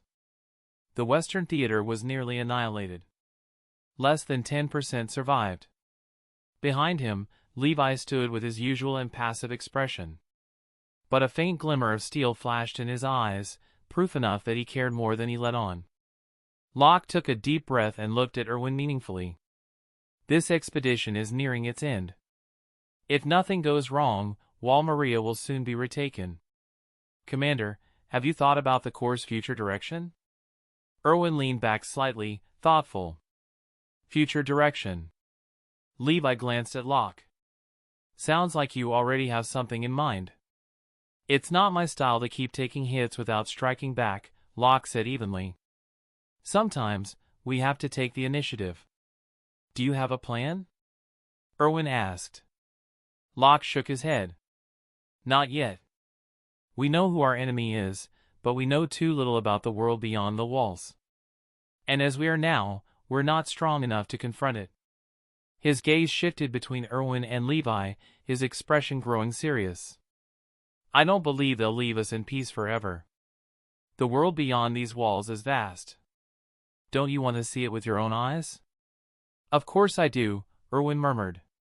His eyes flickered with quiet passion before settling into their usual steel. "But, some things can't be rushed." "I know," Locke replied. "But opportunities don't create themselves. Sometimes, they need a push." Erwin repeated the word softly. A faint smile curved his lips. I believe in your judgment, Locke. Chapter 153. After the scattered forces regrouped, the army outside the city had swelled to more than 70,000 soldiers. Alongside the elite strength of the Survey Corps, led by Locke and Levi as their twin spears, they began an unrelenting sweep through every street still infested with Titans. The battle lasted for 3 long days. Yet, the results spoke for themselves. The Titans within the city were eradicated. Massive boulders, dragged by teams of exhausted soldiers and horses, were moved toward the breach in Wall Maria. What remained was to guard against any new wave of Titans attempting to push through from the wilderness beyond the wall. With Locke and Levi leading the elite squads, and Captain Sanmao returning from Shigenshina to reinforce them, the defense around the breach became impenetrable. Even the pure Titans that lingered outside could do nothing but wander. When the final gap was sealed shut, the expedition that had stretched across months of blood and sacrifice finally reached its end. The next task was the systematic cleanup of any remaining Titans within Wall Maria. There was no longer a need for volunteers or conscripts. The Survey Corps alone could handle what was left. Finally, it's over. Standing atop the wall, Petra Rahl stretched her tired limbs, her silhouette framed against the rising sun that glowed at the horizon. The warmth painted her face in gold, a striking contrast to the exhaustion in her eyes. For months, she had fought without pause, and only now could she let herself breathe. Stepping up beside her, Locke followed her gaze toward the dawn. Cherish this peace while you can, he said quietly. It won't last long. The end of one battle only means another begins. The expedition's over, but things are coming that none of us can avoid. Petra turned her head, a playful glint breaking through her fatigue. You know, Locke, you sound incredibly depressing when you try to be profound. Locke didn't react. Instead, his expression hardened slightly. Where's Emer? Petra sighed. Probably with Krista. She's been hovering around that girl ever since we brought her in. Her tone turned faintly jealous. Seems she's found someone new to dote on. Locke's eyes narrowed slightly. Krista's not just anyone. Her identity is complicated. Petra gave him a curious look but didn't press. Locke didn't elaborate further either. He exhaled softly and said, Get some rest. We march home tomorrow. The reconstruction and the remaining Titans aren't our concern. That's the best news I've heard in months, Petra murmured. Maybe I'll finally get a night's sleep that isn't under the stars. Her fatigue was obvious. Dark circles shadowed her eyes, the marks of countless sleepless nights. For a soldier like her, who cared about her appearance as much as her blade, it was a small but painful price of war. Just as Locke said, the reclamation of Wall Maria was complete. The following morning, after assigning repair units to oversee the city walls and reconstruction, Locke and the Survey Corps began their return journey to the capital. The temporary volunteer divisions, those hastily assembled from across the walls, were now redundant. They remained behind to assist with rebuilding efforts. Their duties shifted from fighting Titans to restoring the city's broken infrastructure. The road home was calm. With the Titans scattered and no major threats remaining, Locke allowed himself a rare moment of ease. As the convoy rolled forward, he looked toward the distant heart of the walls, the royal capital, and thought quietly. I wonder how far Grisha has gotten. His achievements in this campaign were monumental. Commanding independent forces and standing side by side with Erwin Smith, Locke had become one of the central figures in the recapture of Wall Maria. With Rod Rice's silent approval, his promotion was inevitable. The only question was, how far would the king's trust extend? I wonder, he mused inwardly, what expression Rod will make when he learns his illegitimate daughter is alive, and under my protection. Now a commander of his own unit, Locke's authority stretched far beyond the Survey Corps' official hierarchy. Since his dealings with Rod Rice began, the troops under his command had effectively become an independent force, answerable to no one but himself. Much like the private military group once led by Kenny Ackerman, Locke's unit operated under royal sanction yet beyond royal control. Rod's hands-off attitude was clear. He sought to preserve his vision of peace within the walls, a dusk paradise, stagnant but stable. Were it not for that, he would never have allowed men like Locke or Kinney to rise unchecked. When the expedition began, Locke had commanded only 100 soldiers, a task force assembled from the Corps' ranks. Resources had been scarce, and their numbers had been pitiful compared to the larger military divisions. But that had changed. The success of the recapture had elevated Locke's reputation. Even Irwin, though cautious, now acknowledged his growing autonomy. Between them, an unspoken understanding had formed: each would watch the other, but neither would interfere. That meant expansion was inevitable.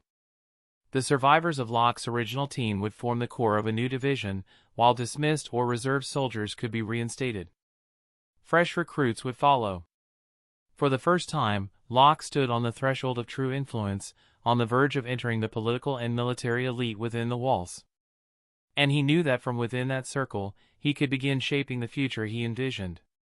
He needed allies, people with capability, ambition, and enough restraint not to threaten his position. Stability could only come through shared purpose and carefully measured power. His thoughts drifted to Darius Zackley, the current commander-in-chief of the 3 military branches. A man of integrity and strange artistic eccentricities, Zackley's ideals were lofty, and his pragmatism unmatched.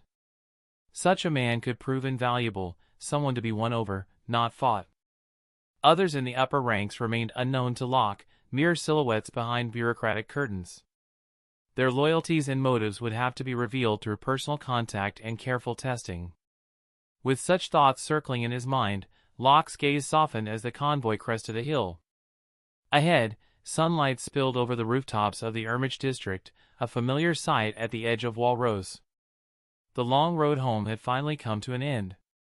Chapter 154. In a secluded manner beyond the bustle of the capital, Locke sat across from Rod Rice and Kenny Ackerman. The room was quiet, save for the low murmur of men who had earned the luxury of few words. "That's the situation," Locke reported evenly.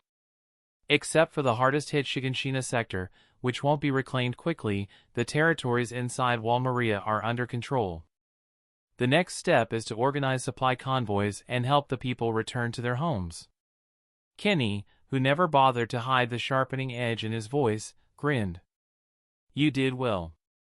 I thought you were sending those men to die. Turns out you brought them back. If the interior gets stabilized, daily life should resume sooner rather than later, right?" "It will take time," Locke said. "At least 3 years of reconstruction, at a minimum. The loss of population, structures, farmland, and military manpower is too great for a single season of work. Even with stability, recovery will be slow." Rod's expression tightened at that. He glanced at Locke, then fixed the conversation with a question that betrayed both worry and calculation. "Did you encounter any intelligent Titans during the operation?" "No intelligent Titans in the recent sweep," Locke answered. "In the prior engagement, we captured one, and 2 others escaped our trace. We don't know where they will surface next.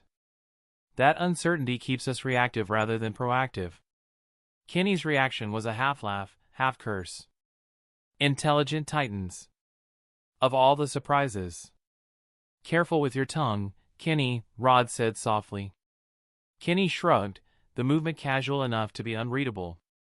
His eyes flicked to Locke and back again. Something like approval passed in that glance, curiosity, perhaps, at the man who had managed to tip a desperate campaign. Rod leaned forward. The studied calm in his voice hid something like intent. "Locke, you made a crucial contribution. Would you like to aim for more?" The question was an offer and a probe wrapped together. Rod measured his words, seeing whether ambition could be shaped into a useful tool. Locke didn't hide his answer. He had learned that ambition was the currency of power. "Yes. I want to go further." Rod's smile widened, but not with pure warmth. "Good. Rest for now. We will make the proper arrangements. Your reward will be fitting." Locke bowed and left the manor with a steady stride. Only when the door had closed and the hallway swallowed the echo of his steps did Rod turn to Kenny and ask, quietly, "What do you think of him?" Kenny's answer was a near imperceptible nod. A useful man. Locke did not return to the barracks that evening. He went home instead, straight back to the modest house where the threads of the life he'd left behind still held. Children who had not seen his face for months were waiting. Their greeting was raw and honest.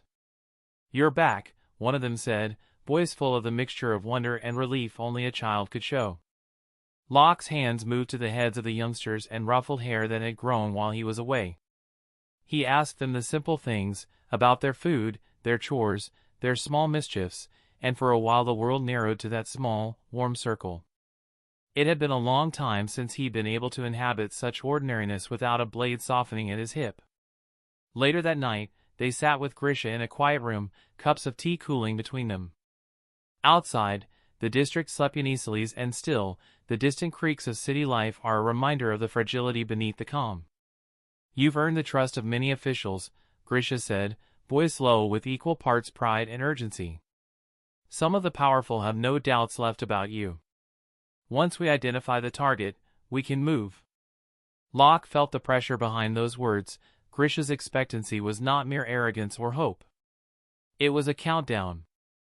Power moves faster when a man knows his time is limited. "Don't worry," Locke replied. "I'll see the plan through before time runs out." Grisha's face, lit by lamplight, showed both the strain of too many secrets and a fierce belief in what they were trying to resurrect. For him, this was not only a strategy.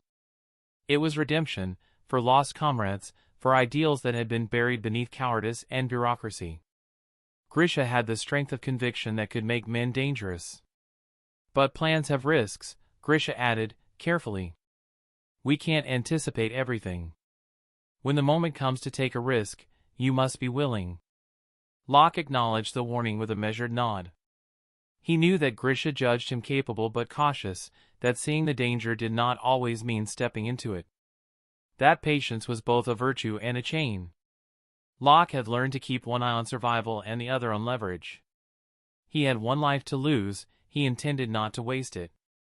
When the conversation turned, Locke's glance drifted toward the open window. The night air was cold, the streets below were dim. He watched the faint silhouette of towers against the sky and spoke, almost to himself, more than 100,000 lives lost in this operation. Rod sat like a man who watched ants die. No visible remorse. It's as if those deaths are necessary dust for a greater plan. Grisha's hands clenched. "At first I had hope for those who rule," he said. "But I learned their corruption and stubbornness. If change is to happen, it must be made. We cannot wait forever." Grisha's voice trembled with memory of the idealism that had once filled the restoration movement, of friends now silenced. The names of those who had fallen, leaders, conspirators, ordinary dreamers, haunted him. Their sacrifice stitched itself to his bones. "Have you found her?" Grisha asked suddenly, eyes sharp. "The one we spoke of, Dina Fritz?" Locke's expression tightened. Dina Fritz, an indispensable piece in the game of coordinates and power, was vital. If she could be subdued, restored, and aligned to their cause, everything might change. "I saw her near Shigenshina," Locke said carefully. "She's not gone far. I will watch for an opportunity to secure her and restore her." Gratitude, brief and raw, passed over Grisha's face. "Good. We need her. Whether out of loyalty or plan, she is key." Locke kept the other contingency close in his mind, Historia Rice. The girl with royal blood, whom the world either pitted or sought to manipulate. She was a lever, too small now, but with weight to be pulled when the time came. Plans are fragile things that shatter if handled without thought. Locke moved through the next weeks with the measured steps of a man who understood both the value and danger of influence. Soldiers returned. Walls were repaired. Markets tentatively reopened. Yet in the quiet rooms of power, old agreements were re-examined and new arrangements drafted with pen strokes as sharp as blades. Promotion was inevitable in the wake of success. Rod would see to that. But Locke knew the title could be a gilded cage as much as it could be a key.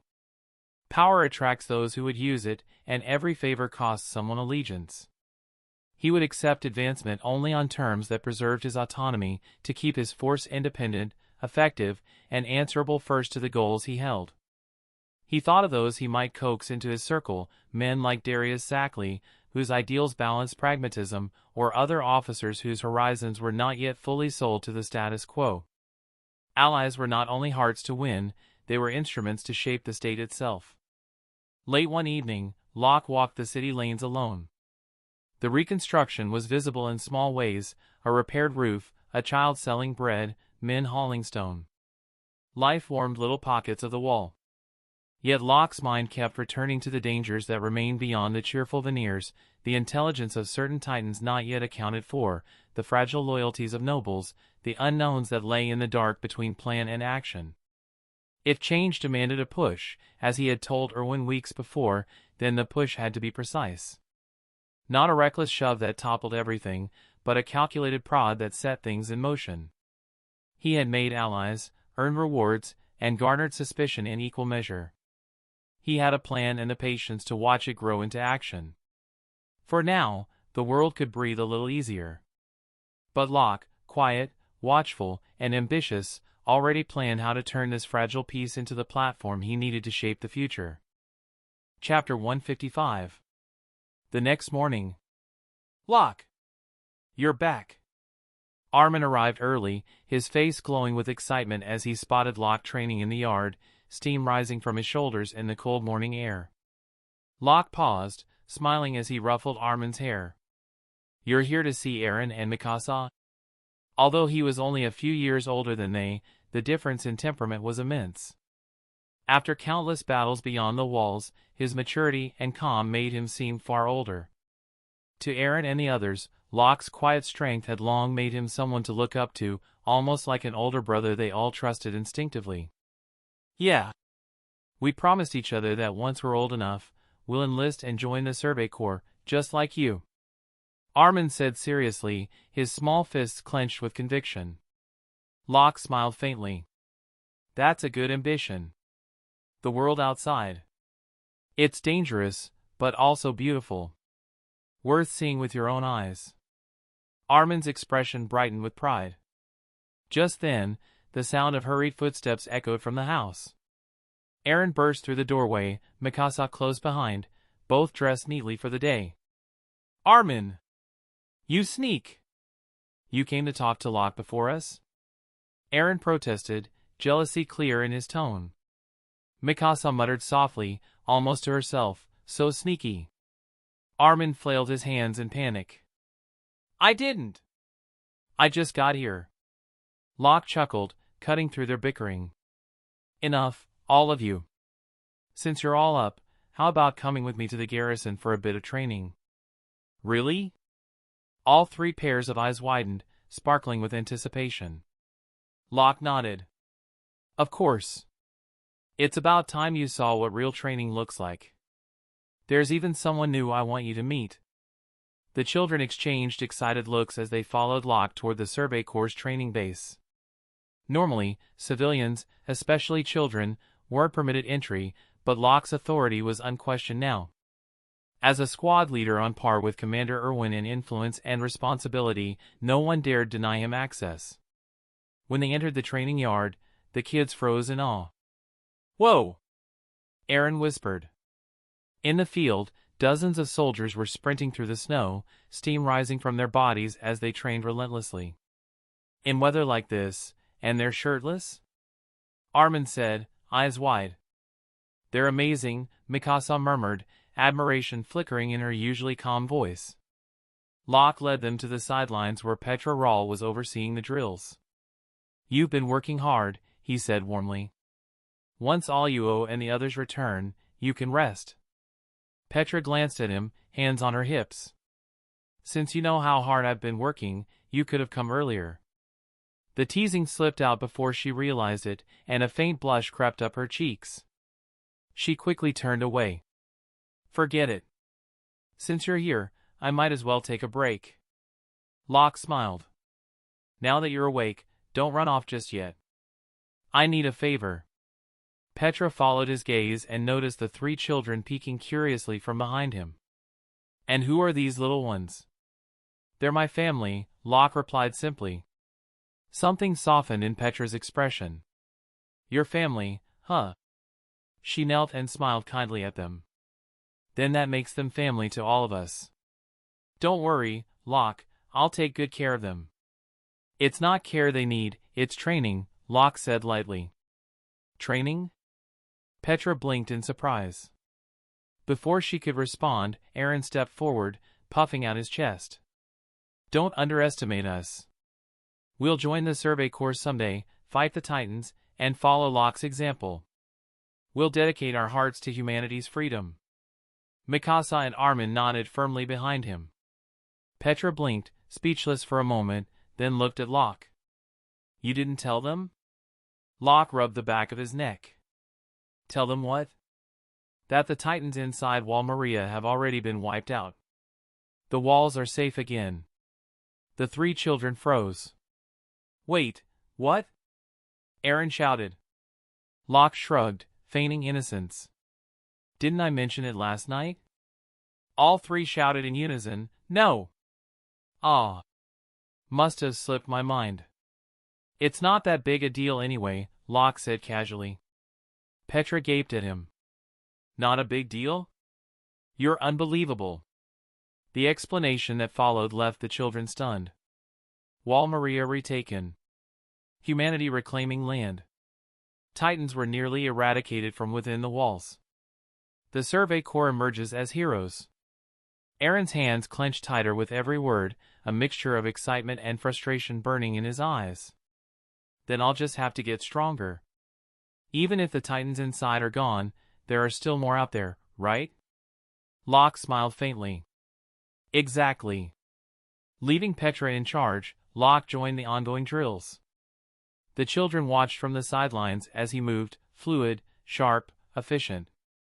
His ODM gear sang through the cold air, every spin precise, every landing silent. He trained harder than anyone else on the field. Petra noticed the children's stunned faces and couldn't help smiling with pride.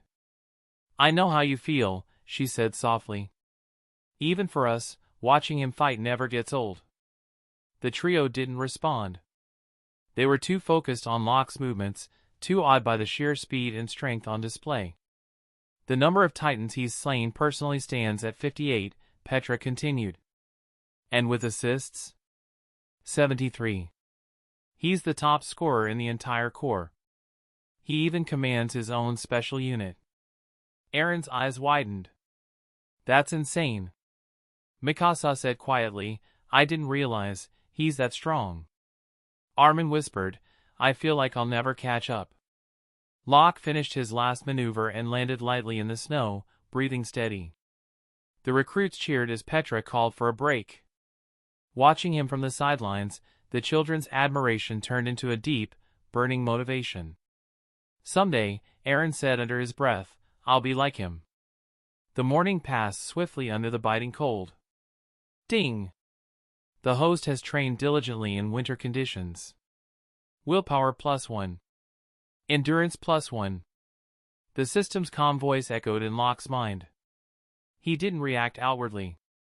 With his current strength, such small gains barely made a difference anymore.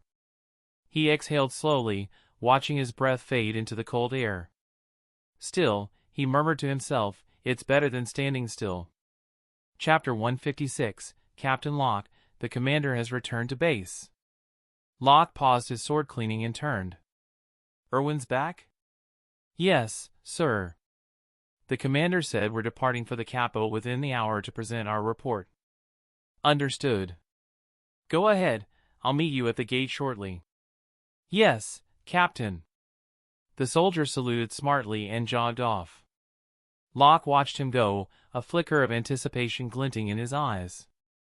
So, it's finally time. A formal audience with the Royal Council. He smiled faintly to himself. This time, I'm not some nameless soldier standing outside the chamber doors. Let's see what surprises the High Command has in store. He turned back toward the castle, heading upstairs to wash away the sweat of the morning's drills. Inside, the warmth of the manor was filled with the murmur of conversation. Emer and Aaron were seated together, talking easily, an odd pair, but somehow harmonious. When Locke stepped in, Aaron immediately jumped up. "Locke! You're back." Locke nodded, resting a hand on his shoulder. "I'll be heading to the capital soon with Commander Irwin. Reporting our operation results will take a while, so don't wait for me." Aaron beamed at the attention, and Armin and Mikasa hurried over as well. Locke couldn't help a small sigh. Honestly, when did they all get so clingy? Still, he didn't push them away, he simply rested his palm lightly on each of their heads in turn. Armin flinched in embarrassment, but Mikasa's eyes softened almost imperceptibly. From across the room, Emer muttered dryly, "TCH, acting like some kind of saint. Or a pervert." Her tone was mocking, but there was a flicker of envy behind her eyes. Petra, who was seated nearby polishing her blades, only shook her head, amused. Across from her, Historia watched Locke with undisguised admiration. She had never known warmth or care growing up, and seeing Locke, barely 3 years older than her yet already a leader and symbol of hope, stirred something new in her heart. Emer noticed the look instantly and narrowed her eyes in suspicion. "Great! Another rival. Just what I needed." Locke, oblivious to the undercurrents, finished his short conversation and went upstairs to wash. The shock of cold water made him exhale sharply, but he didn't flinch. Years of discipline had hardened both his body and mind. Soon after, dressed in a clean uniform, he came back down. Petra and the others followed him to the door, offering their goodbyes as he set out for the gate. Watching him leave, Petra couldn't help but smile faintly. "He's gotten taller, and more composed." Emer scoffed. "He's 15. That didn't stop you from staring," Petra teased. Emer's face flushed red. "You're imagining things." Historia blinked between them, confused. Armin just tilted his head. Aaron, of course, had already lost track of the conversation. Outside, Locke arrived at the base entrance where Commander Irwin awaited with a small convoy. "The captain didn't return with you?" Locke asked as they climbed into the carriage. "Levi is still leading cleanup operations along Wall Maria," Irwin explained. "He'll file his own report separately. Ours will focus on the expedition's results." As the horses began to move, Locke peered out through the window. Civilians lined the streets, staring curiously as the Survey Corps passed, some with admiration, others with fear. Irwin's voice broke the silence. "The casualties were immense. Even with Wall Maria reclaimed, I can't bring myself to celebrate." Locke leaned back, folding his arms. "It's easy for common folk. Chop wood, tend fields, raise families. They don't have to think about what keeps this world standing." He gave a faint smile. "Sometimes I envy them." Irwin turned toward him, thoughtful. "You sound like someone who's already seen too much. We share that restlessness, you and I, the need to go beyond what's expected, to chase something others call impossible." Locke shook his head. "No, we're different. You chose this path. I was forced onto it." Irwin's brow furrowed slightly, but he didn't interrupt. "If I didn't know what's really beyond the sea, Marley, the power of the Nine, the way this island is seen by the world, I might have just stayed quiet inside the walls," Locke continued. "I fight because I have to. Because I want to live." Irwin regarded him in silence, then said softly, "Sometimes I forget you're only 15. You think like a man who's lived through decades of war." "Experience shapes us faster than time," Locke replied simply. Irwin nodded. Knowing Locke's history, the loss of his parents, the years surviving as an orphan, it wasn't hard to understand his guarded maturity.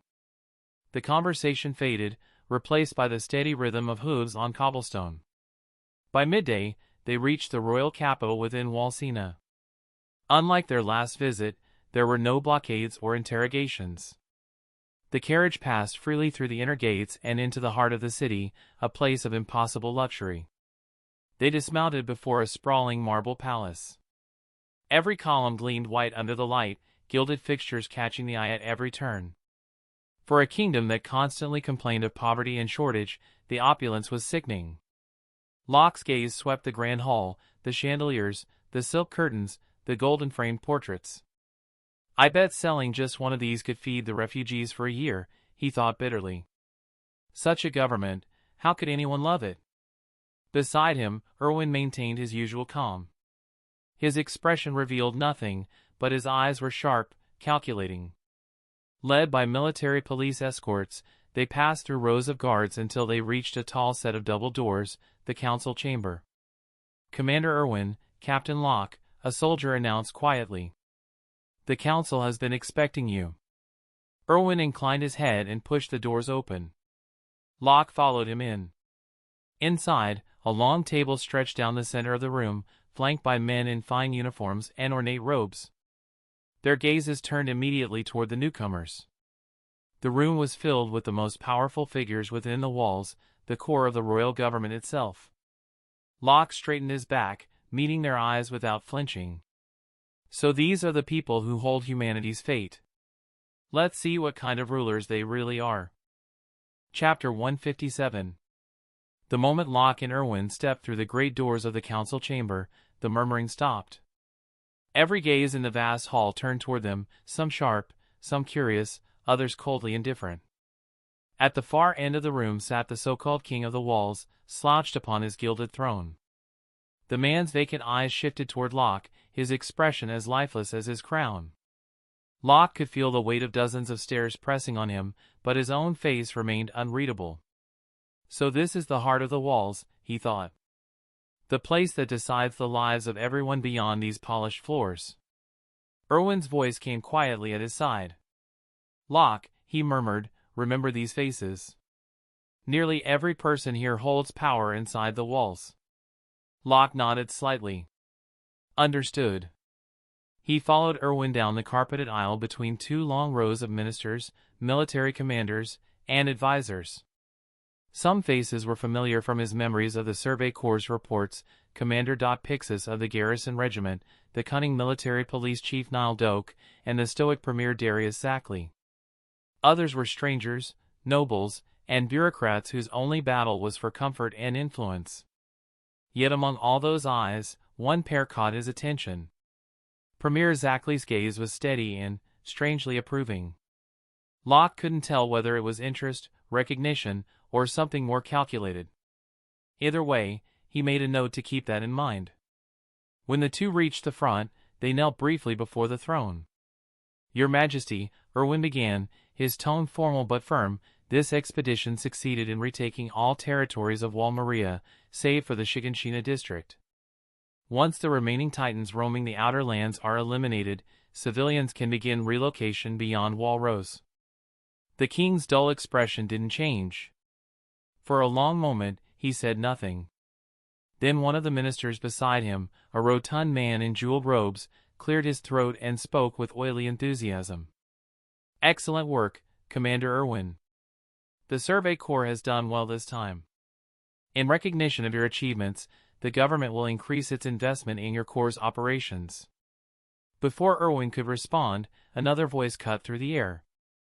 That may not be wise, said Nile Doak, his tone calm but edged with condescension. The current strength of the Survey Corps is more than sufficient. Resources must be prioritized for reconstruction and the defense of the walls. He turned his head slightly, his eyes flicking to Irwin. Surely, Commander, you understand the importance of stability. The garrison and the military police must be properly supplied before we allocate more to your expeditions. Irwin met his gaze evenly. I will obey whatever His Majesty decrees. That unexpected submission made Nile blink in surprise. But he quickly recovered, turning back to the gathered officials with a thin smile. In that case, he said smoothly, let us approve the budget increase for the garrison and military police. Reconstruction will require manpower, security, and proper oversight. The others nodded in quick agreement. Yes, the people's homes come first. The Survey Corps can wait. Their work outside the walls is all but complete.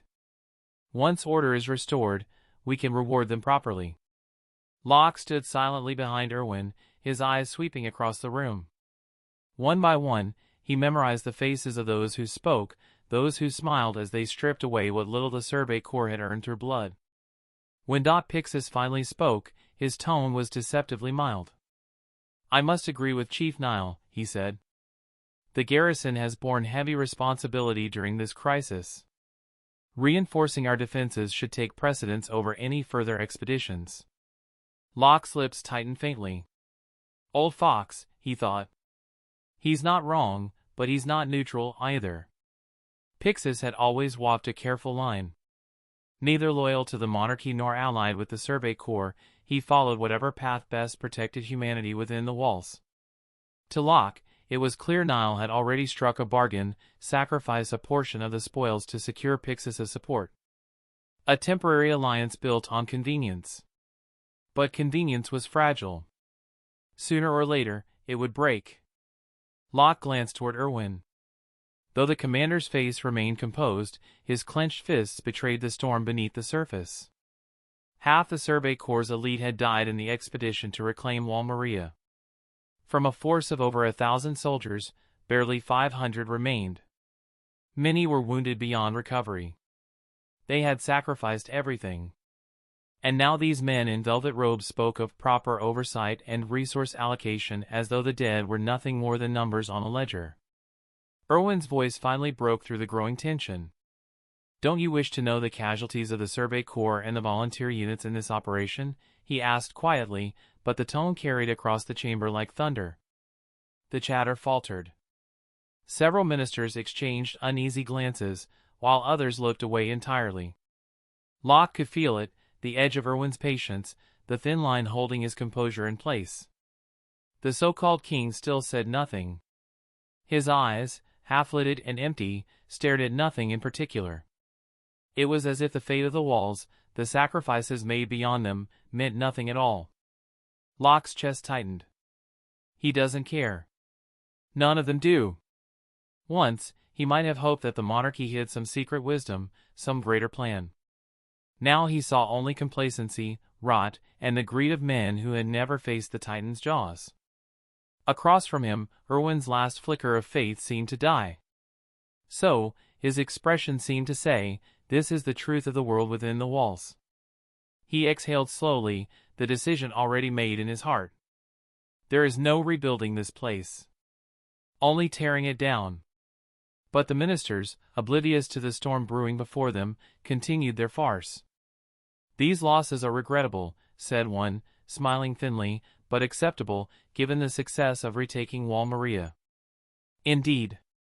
Commander Erwin, your efforts are appreciated. But the treasury is strained. Compensation must wait until the people have been resettled. The overall situation takes priority. I'm sure you understand." Locke's hands curled into fists behind his back. The air in the chamber felt heavy, suffocating. He could hear his heartbeat in his ears. They talk of the overall situation while hiding behind their walls of gold. He looked at the row of ministers again, their powdered faces and jeweled fingers glinting in the torchlight. Every smile was an insult to the comrades who had bled and died outside the walls. Erwin's shoulders shifted slightly, just enough for Locke to notice. He was holding himself back. Barely. If it weren't for the need to protect the Corps' fragile standing, Locke knew Erwin would have already unleashed the truth, the real truth, about the monarchy's lies. Instead, the commander simply nodded once, a gesture of icy restraint. "Understood," he said flatly. "The Survey Corps will continue to serve humanity, as always." His words echoed through the hall, empty of emotion. For a long moment, no one spoke. Then the king raised a hand, as if stirred from a dream. "The meeting is concluded," he murmured. The ministers bowed. Papers rustled. Chairs scraped. The tension dissolved into meaningless chatter as the court scattered like birds. Locke followed Erwin out of the hall in silence. The heavy doors shut behind them, cutting off the noise. For a time, neither spoke. The corridor stretched ahead, lined with marble pillars and tall stained-glass windows. Dust floated in the sunlight like falling ash. Finally, Locke broke the silence.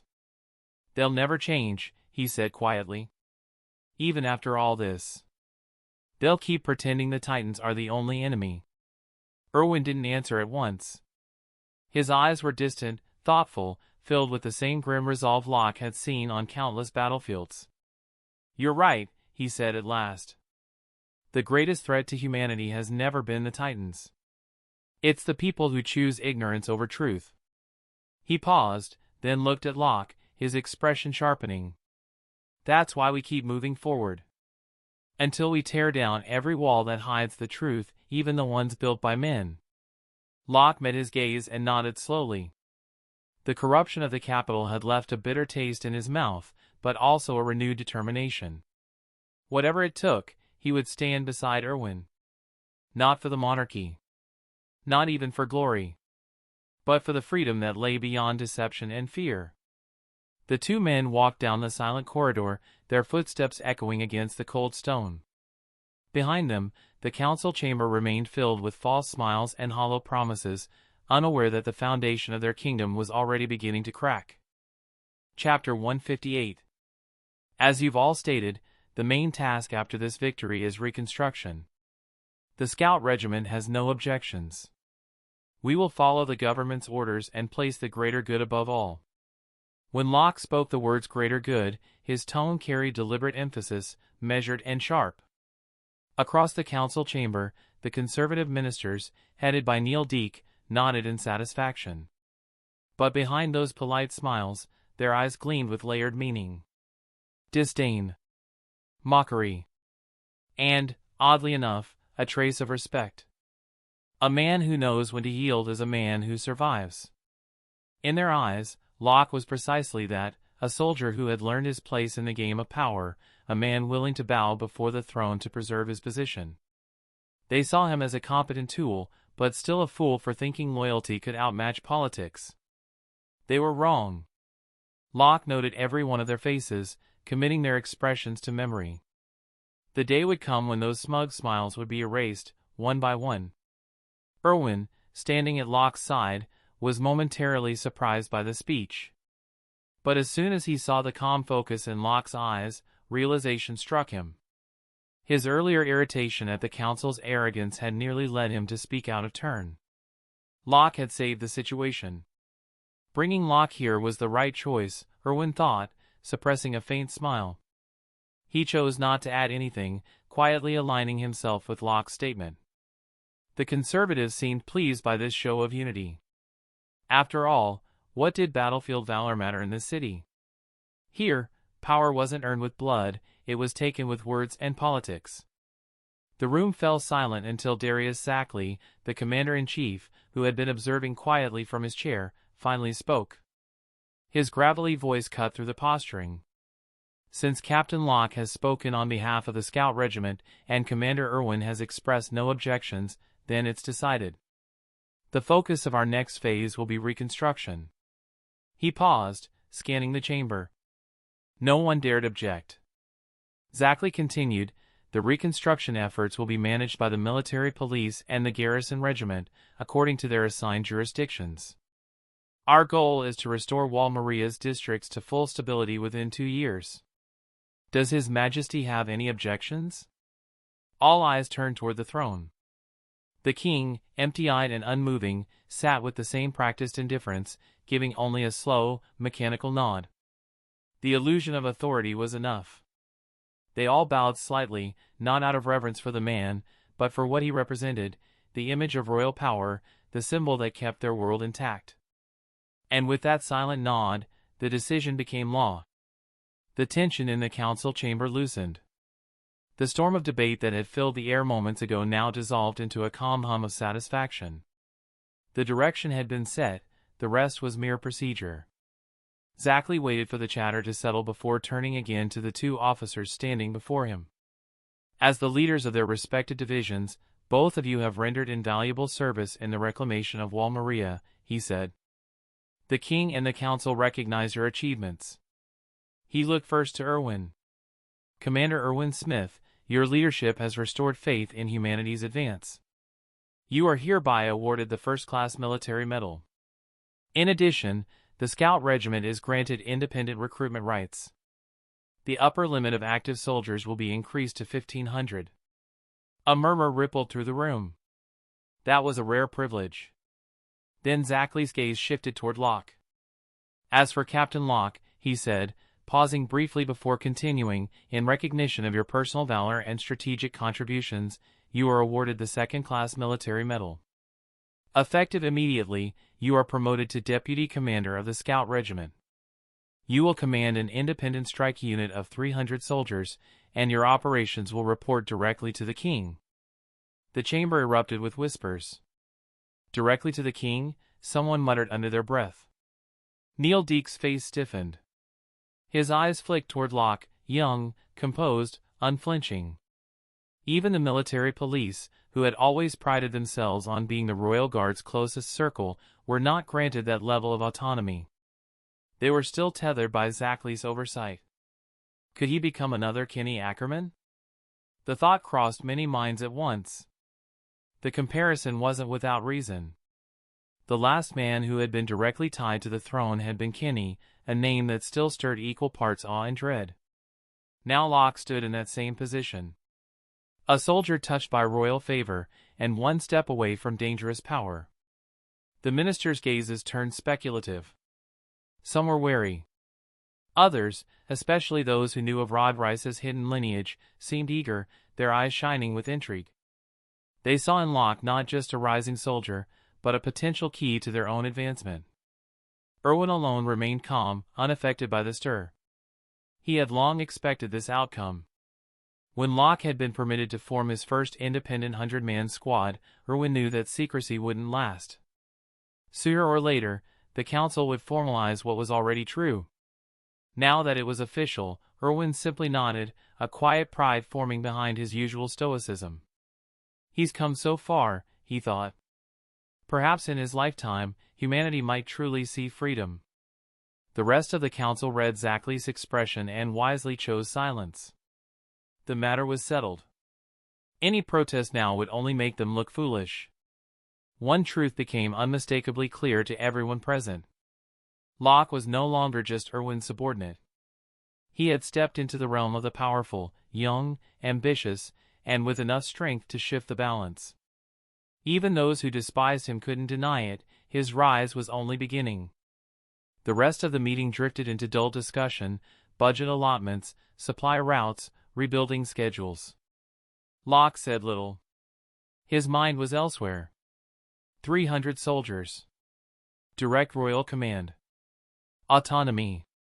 Those were more than privileges, they were leverage. But power meant attention. The royal government, already rotting from within, would soon take notice of him. He had no intention of playing their game forever. This kingdom is sick, he thought coldly. And sickness must be cut out before it spreads further. He already had plans forming, plans that required loyal soldiers, quiet movements, and information no one else could access. Before any of that, however, one mission still weighed on him. Dana Fritz. The innocent woman who had been turned into a Titan. Saving her remained his immediate goal. Before he could rebuild humanity, he would redeem her fate. He exhaled slowly. It's been too long since I last saw Hang, he muttered to himself. Once this meeting ends, I'll visit the lab. Hang Zoe, eccentric, brilliant, fearless.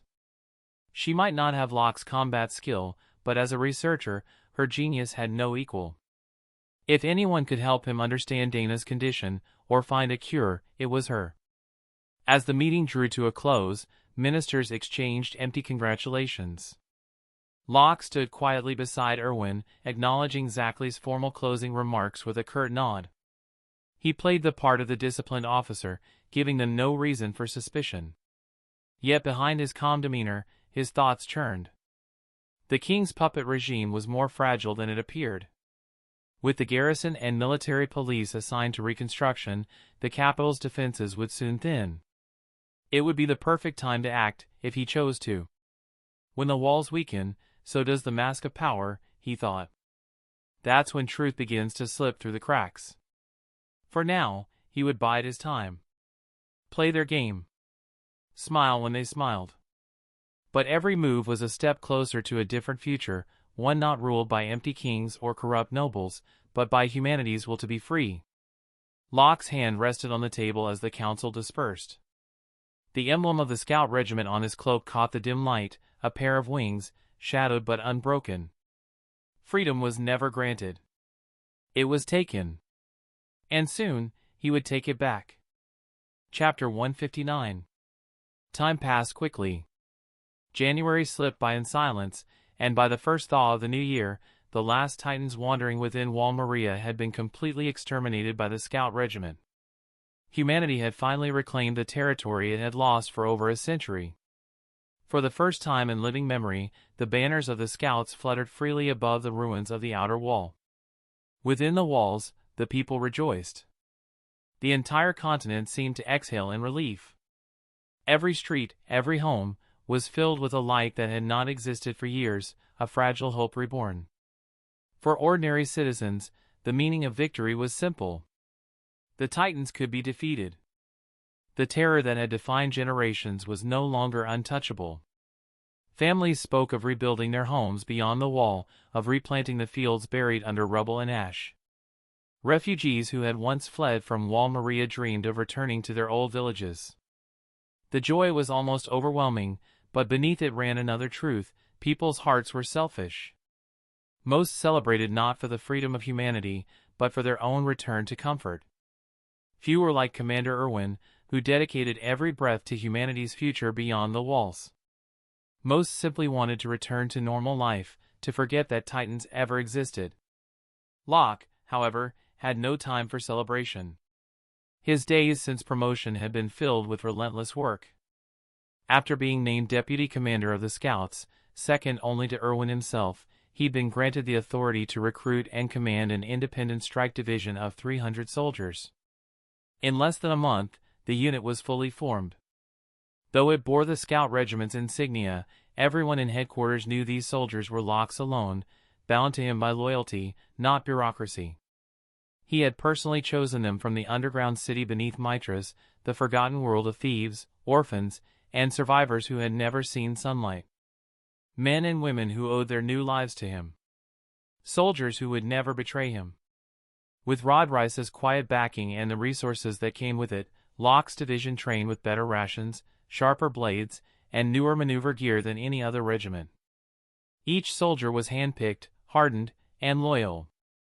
In contrast, the rest of the Scout Regiment, whose official size had been raised to 1,500, still struggled to fill even a third of its ranks.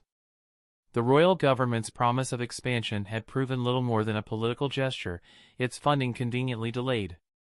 Among the ranks, frustration simmered. But Irwin Smith, ever calculating, remained composed. He understood that patience was a weapon too. Meanwhile, Captain Levi and the Special Operations Squad had returned from missions along Wall Rows, assisting in security and recovery. The Scouts, though temporarily at peace, were far from idle. Patrols continued. Training never stopped. For Locke, every day began before dawn.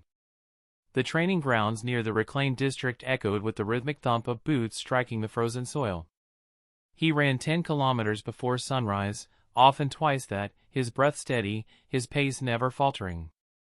The soldiers watched in disbelief. Even after finishing, Locke could still speak easily, offering brief instructions to Petra Rull, ELD Jin, and the others who had joined him. At noon, his regiment trained in close-quarters combat and maneuver techniques. Locke fought alongside them personally, facing entire squads at once. Even a dozen soldiers could barely keep up with him. Years of combat and discipline had refined his body into something beyond ordinary human limits. He could not rip a Titan apart barehanded, but with proper gear, a pure Titan was no longer a serious threat. As for the intelligent Titans, the 9, Locke had studied each one closely. He knew their weaknesses, their limitations. Should he ever face one again, he was confident in his odds. They knew little of him. He knew everything about them. Afternoons were devoted to weapon drills, vertical maneuver training, precision targeting with pistols, blade transitions, coordinated thunder spear formations. Locke's division wasn't designed solely to fight Titans, it was built to fight humans if necessary. Every soldier was drilled in urban tactics, ambush maneuvers, and silent elimination. Locke personally led every exercise. He called out every soldier by name, demanding precision from each of them. His presence alone commanded silence and focus. When training ended, the field was littered with exhausted men and women lying flat on the cold earth, breathing hard, drenched in sweat, but smiling. For them, exhaustion was joy. Only a few months ago, they'd been nameless beggars hiding beneath the capital streets, starving and forgotten. Now they wielded the finest gear in humanity's army, slept under real roofs, and ate warm meals. Pain meant life. Training meant purpose. And Locke, their savior, their commander, had given them both. No one among them wished to return to the darkness below the city ever again. After the day's drills ended, Locke left the training ground, wiping the sweat from his forehead. His soldiers straightened and saluted, admiration glowing in their eyes. He nodded in acknowledgement and made his way back to his quarters in the restored barracks. Waiting at the door was Historia Rice, still using her old alias among most of the regiment. She held a bundle of fresh linens and greeted him with a bright smile. "Welcome back, Deputy Commander," she said warmly. Locke raised an eyebrow, noticing her outfit, a simple service uniform, far neater than what she usually wore. "Historia," he said with mild amusement, "you don't have to play servant here." She blinked innocently. Emer insisted. "She said I should at least try to look like I belong above ground." Locke sighed lightly. "That does sound like her." As if summoned by name, Emer appeared from the adjoining hallway, leaning lazily against the wall with her usual grin. "So? Not bad, right?" she teased. "Doesn't she look perfect for the role?" Everyone loves a tidy little helper. Locke gave her a flat look. "You should spend less time joking and more time training. You've been avoiding drills for days." Emer feigned shock. "Avoiding? I call it recovering. We just finished a war, you know." "Recovery ends tomorrow," Locke said dryly. "You'll join the combat group for physical training at sunrise." Her grin faltered. "You're serious, aren't you?" He nodded once. "You still rely too much on your Titan power. Strength and skill matter even more. You'll train like everyone else." Emer groaned, muttering curses under her breath. Historia tried to stifle a laugh. "And what about me?" Historia asked softly. Locke's expression softened. "If you're willing, you can join too. Light drills only." Her eyes brightened immediately. "I will." Emer frowned. "You don't have to do everything he says, you know." "I want to," Historia said simply. "He's given us this chance. I won't waste it." For a moment, Locke looked at her, really looked. The fragile girl who once hid her name now stood straighter, her resolve quietly burning. He smiled faintly. "Then it's settled. Training starts at dawn." That evening, Petra entered the quarters carrying a pot of steaming stew, the rich scent filling the air. "Dinner's ready," she announced. "Don't tell me you're still talking about drills." Locke chuckled. "Always. It's the only language we all seem to understand." Emer flopped onto a chair. "He was just giving another speech about discipline and duty," she said with mock exhaustion. "Maybe he should start teaching at the military academy." Petra laughed. "That might not be a bad idea." The four of them sat around the table, Locke, Petra, Historia, and Emer, the room lit only by a small lamp. For a brief moment, it felt almost normal. Peaceful. But beneath that fragile calm, Locke's mind was elsewhere. Soon, the reconstruction of Wall Maria would be complete. The military police and garrison would pull more soldiers westward, leaving the capital's defenses thinned. It would create opportunities. Opportunities to move freely. To search for answers about the Titans. And most of all, to find a way to bring back the one person he couldn't forget. Dana Fritz. He still carried her memory like a hidden wound, buried beneath his discipline. Someday soon, he swore, he would find a way to undo what had been done to her. For now, though, he let the warmth of the room sink in, the laughter, the sound of spoons clinking against bowls, the faint smell of stew. Peace was rare. Even temporary peace was worth remembering. Outside, snow began to fall again, light and quiet, dusting the rebuilt rooftops of Wall Maria. Tomorrow, training will resume. Tomorrow, the fight would continue. But tonight, humanity's wings rested, just for a moment. Chapter 160. The following weeks passed quietly yet intensely for the newly formed training regiment. With Emer, Historia, and the 3 recruits, Aaron, Mikasa, and Armin, joining the drills, the army's enthusiasm reached an all-time high. The main cause of this sudden surge was none other than Historia herself. With her angelic face and gentle voice, she had become an icon among the troops. Within days, the soldiers had begun calling her the goddess of the regiment. No one wanted to falter in front of her. Locke, watching this quiet transformation unfold, couldn't help but feel amused. He didn't discourage it. If admiration for Historia made his soldiers train twice as hard, so be it. Soon, he began raising the difficulty of their sessions. What had started as disciplined drills and movement practice quickly turned into full-scale combat simulations. Blades clashed, the whine of maneuver gear filled the air, and exhaustion became a constant companion. Late one night, beneath the faint flicker of a lantern, Locke sat opposite Grisha Jaeger inside a modest room. The faint hum of the wind against the window was the only sound for a moment.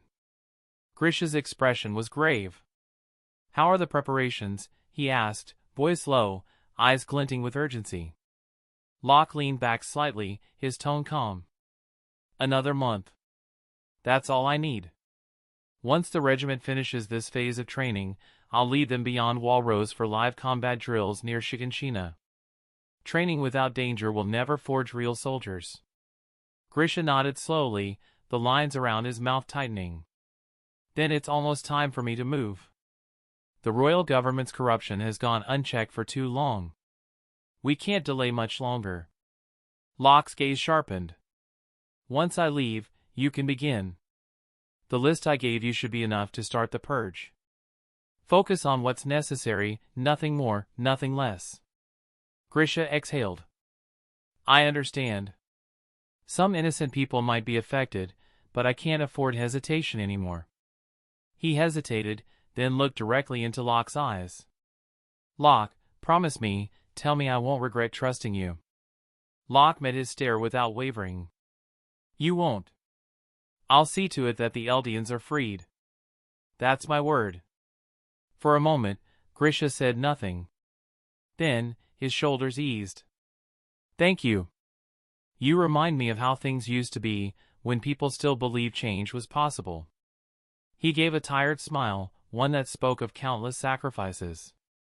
The silence stretched until Grisha finally murmured, "My time's running short. I intend to pass on my Titan power to Aaron, but if you need it." Locke shook his head immediately. "No. Titan power doesn't suit me. It's useful, yes, but the cost is too high. I intend to live long enough to see this through." Grisha didn't argue. He knew Locke was right. The Titan's power carried both might and doom, the bearer's life reduced to a mere 13 years. Locke's body and mind, honed through sheer will and years of combat, were far more stable weapons than any Titan form. Still, uncertainty clouded Grisha's eyes. "Do you really think Aaron can handle it? That he can become what humanity needs him to be?" Locke's lips curved slightly. "Aaron is far stronger than he knows. He'll learn that soon enough. Have faith in him." Hearing this, Grisha fell silent again. Something about Locke's confidence always calmed him. Over the months, he had come to trust Locke more than anyone within or beyond the walls. Perhaps it was his sharp intellect, or his calm under pressure, or maybe Grisha was simply tired of bearing the burden alone. They spoke long into the night, finalizing plans and contingencies. When Locke rose to leave, Grisha sat quietly, deep in thought. At the door, Locke paused, his back half turned. "Grisha," he said softly, "stay alive until I return. When I go beyond the wall, I'll bring Dina Fritz back." The name hit Grisha like thunder. He froze, then looked up sharply, eyes wide with disbelief. He opened his mouth, but only one word came out, hoarse, trembling, "Thank you." Locke nodded once, then vanished into the night. By the next afternoon, the regiment assembled outside the gates, preparing for departure toward Shigenshina district. The snow underfoot crunched with each step. Horses snorted, steam rising from their nostrils, as wagons loaded with supplies lined up in formation. Grisha stood by with his family, Aaron, Mikasa, and Armin watching silently from behind him. "Dad," Aaron asked softly, clutching his scarf, "Locke will come back safely, right?" Grisha's stern face softened. "He will. He always does." Aaron nodded, visibly reassured. Mikasa and Armin exchanged quiet glances, both believing it too. In the center wagon, Ymir's voice broke the steady rhythm of the wheels. "All right, I get why I'm going with you," she said, crossing her arms, "but why is Historia here? This isn't a parade, it's a combat zone." Across from her, Historia sat neatly, her hands folded in her lap, smiling faintly. The movement of the carriage made her blonde hair sway. Locke's decision to bring her had confused the camp. Even Petra, sitting nearby, could understand Ymir's frustration. After months of training, Ymir had grown strong, her hand-to-hand skills nearly on par with elite soldiers, and her titan form deadlier than ever. Her bite strength alone could crush through stone. Petra herself, veteran of countless expeditions, had mastered maneuvering gear to the point of artistry. Her precision with the black gold blades could fell a titan with a single strike. But Historia, she was barely 12. Fragile, innocent, untested. Bringing her to Shigenshina seemed like suicide. Petra smiled, sensing Ymir's thoughts. Locke said that with Historia here, the unit's morale doubles. He's not wrong. She won't fight, she's our good luck charm. I'm not a mascot. Historia protested, puffing her cheeks. I can fight too. Ymir rolled her eyes. Yeah, sure. You can barely lift a blade. Just stay in the wagon, I don't need to save you mid-fight. I don't need saving. Historia shot back, glaring. Could have fooled me, Ymir muttered. Stop underestimating me. Then stop trying to act like a hero.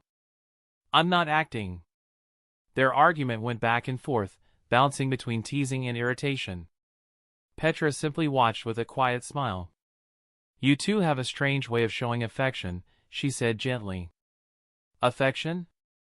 Ymir snorted, turning away. I just don't want to scrape her off a titan's boot. Historia smirked.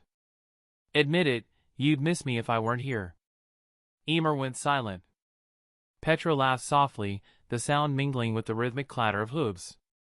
Outside, the convoy rolled forward through the open plain, toward the ruins of Shigenshina. The horizon stretched wide and pale under the winter sun, the faint silhouette of Wall Maria visible in the distance.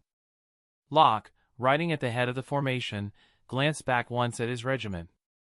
300 soldiers, the strongest and most loyal within the corps, followed in disciplined formation.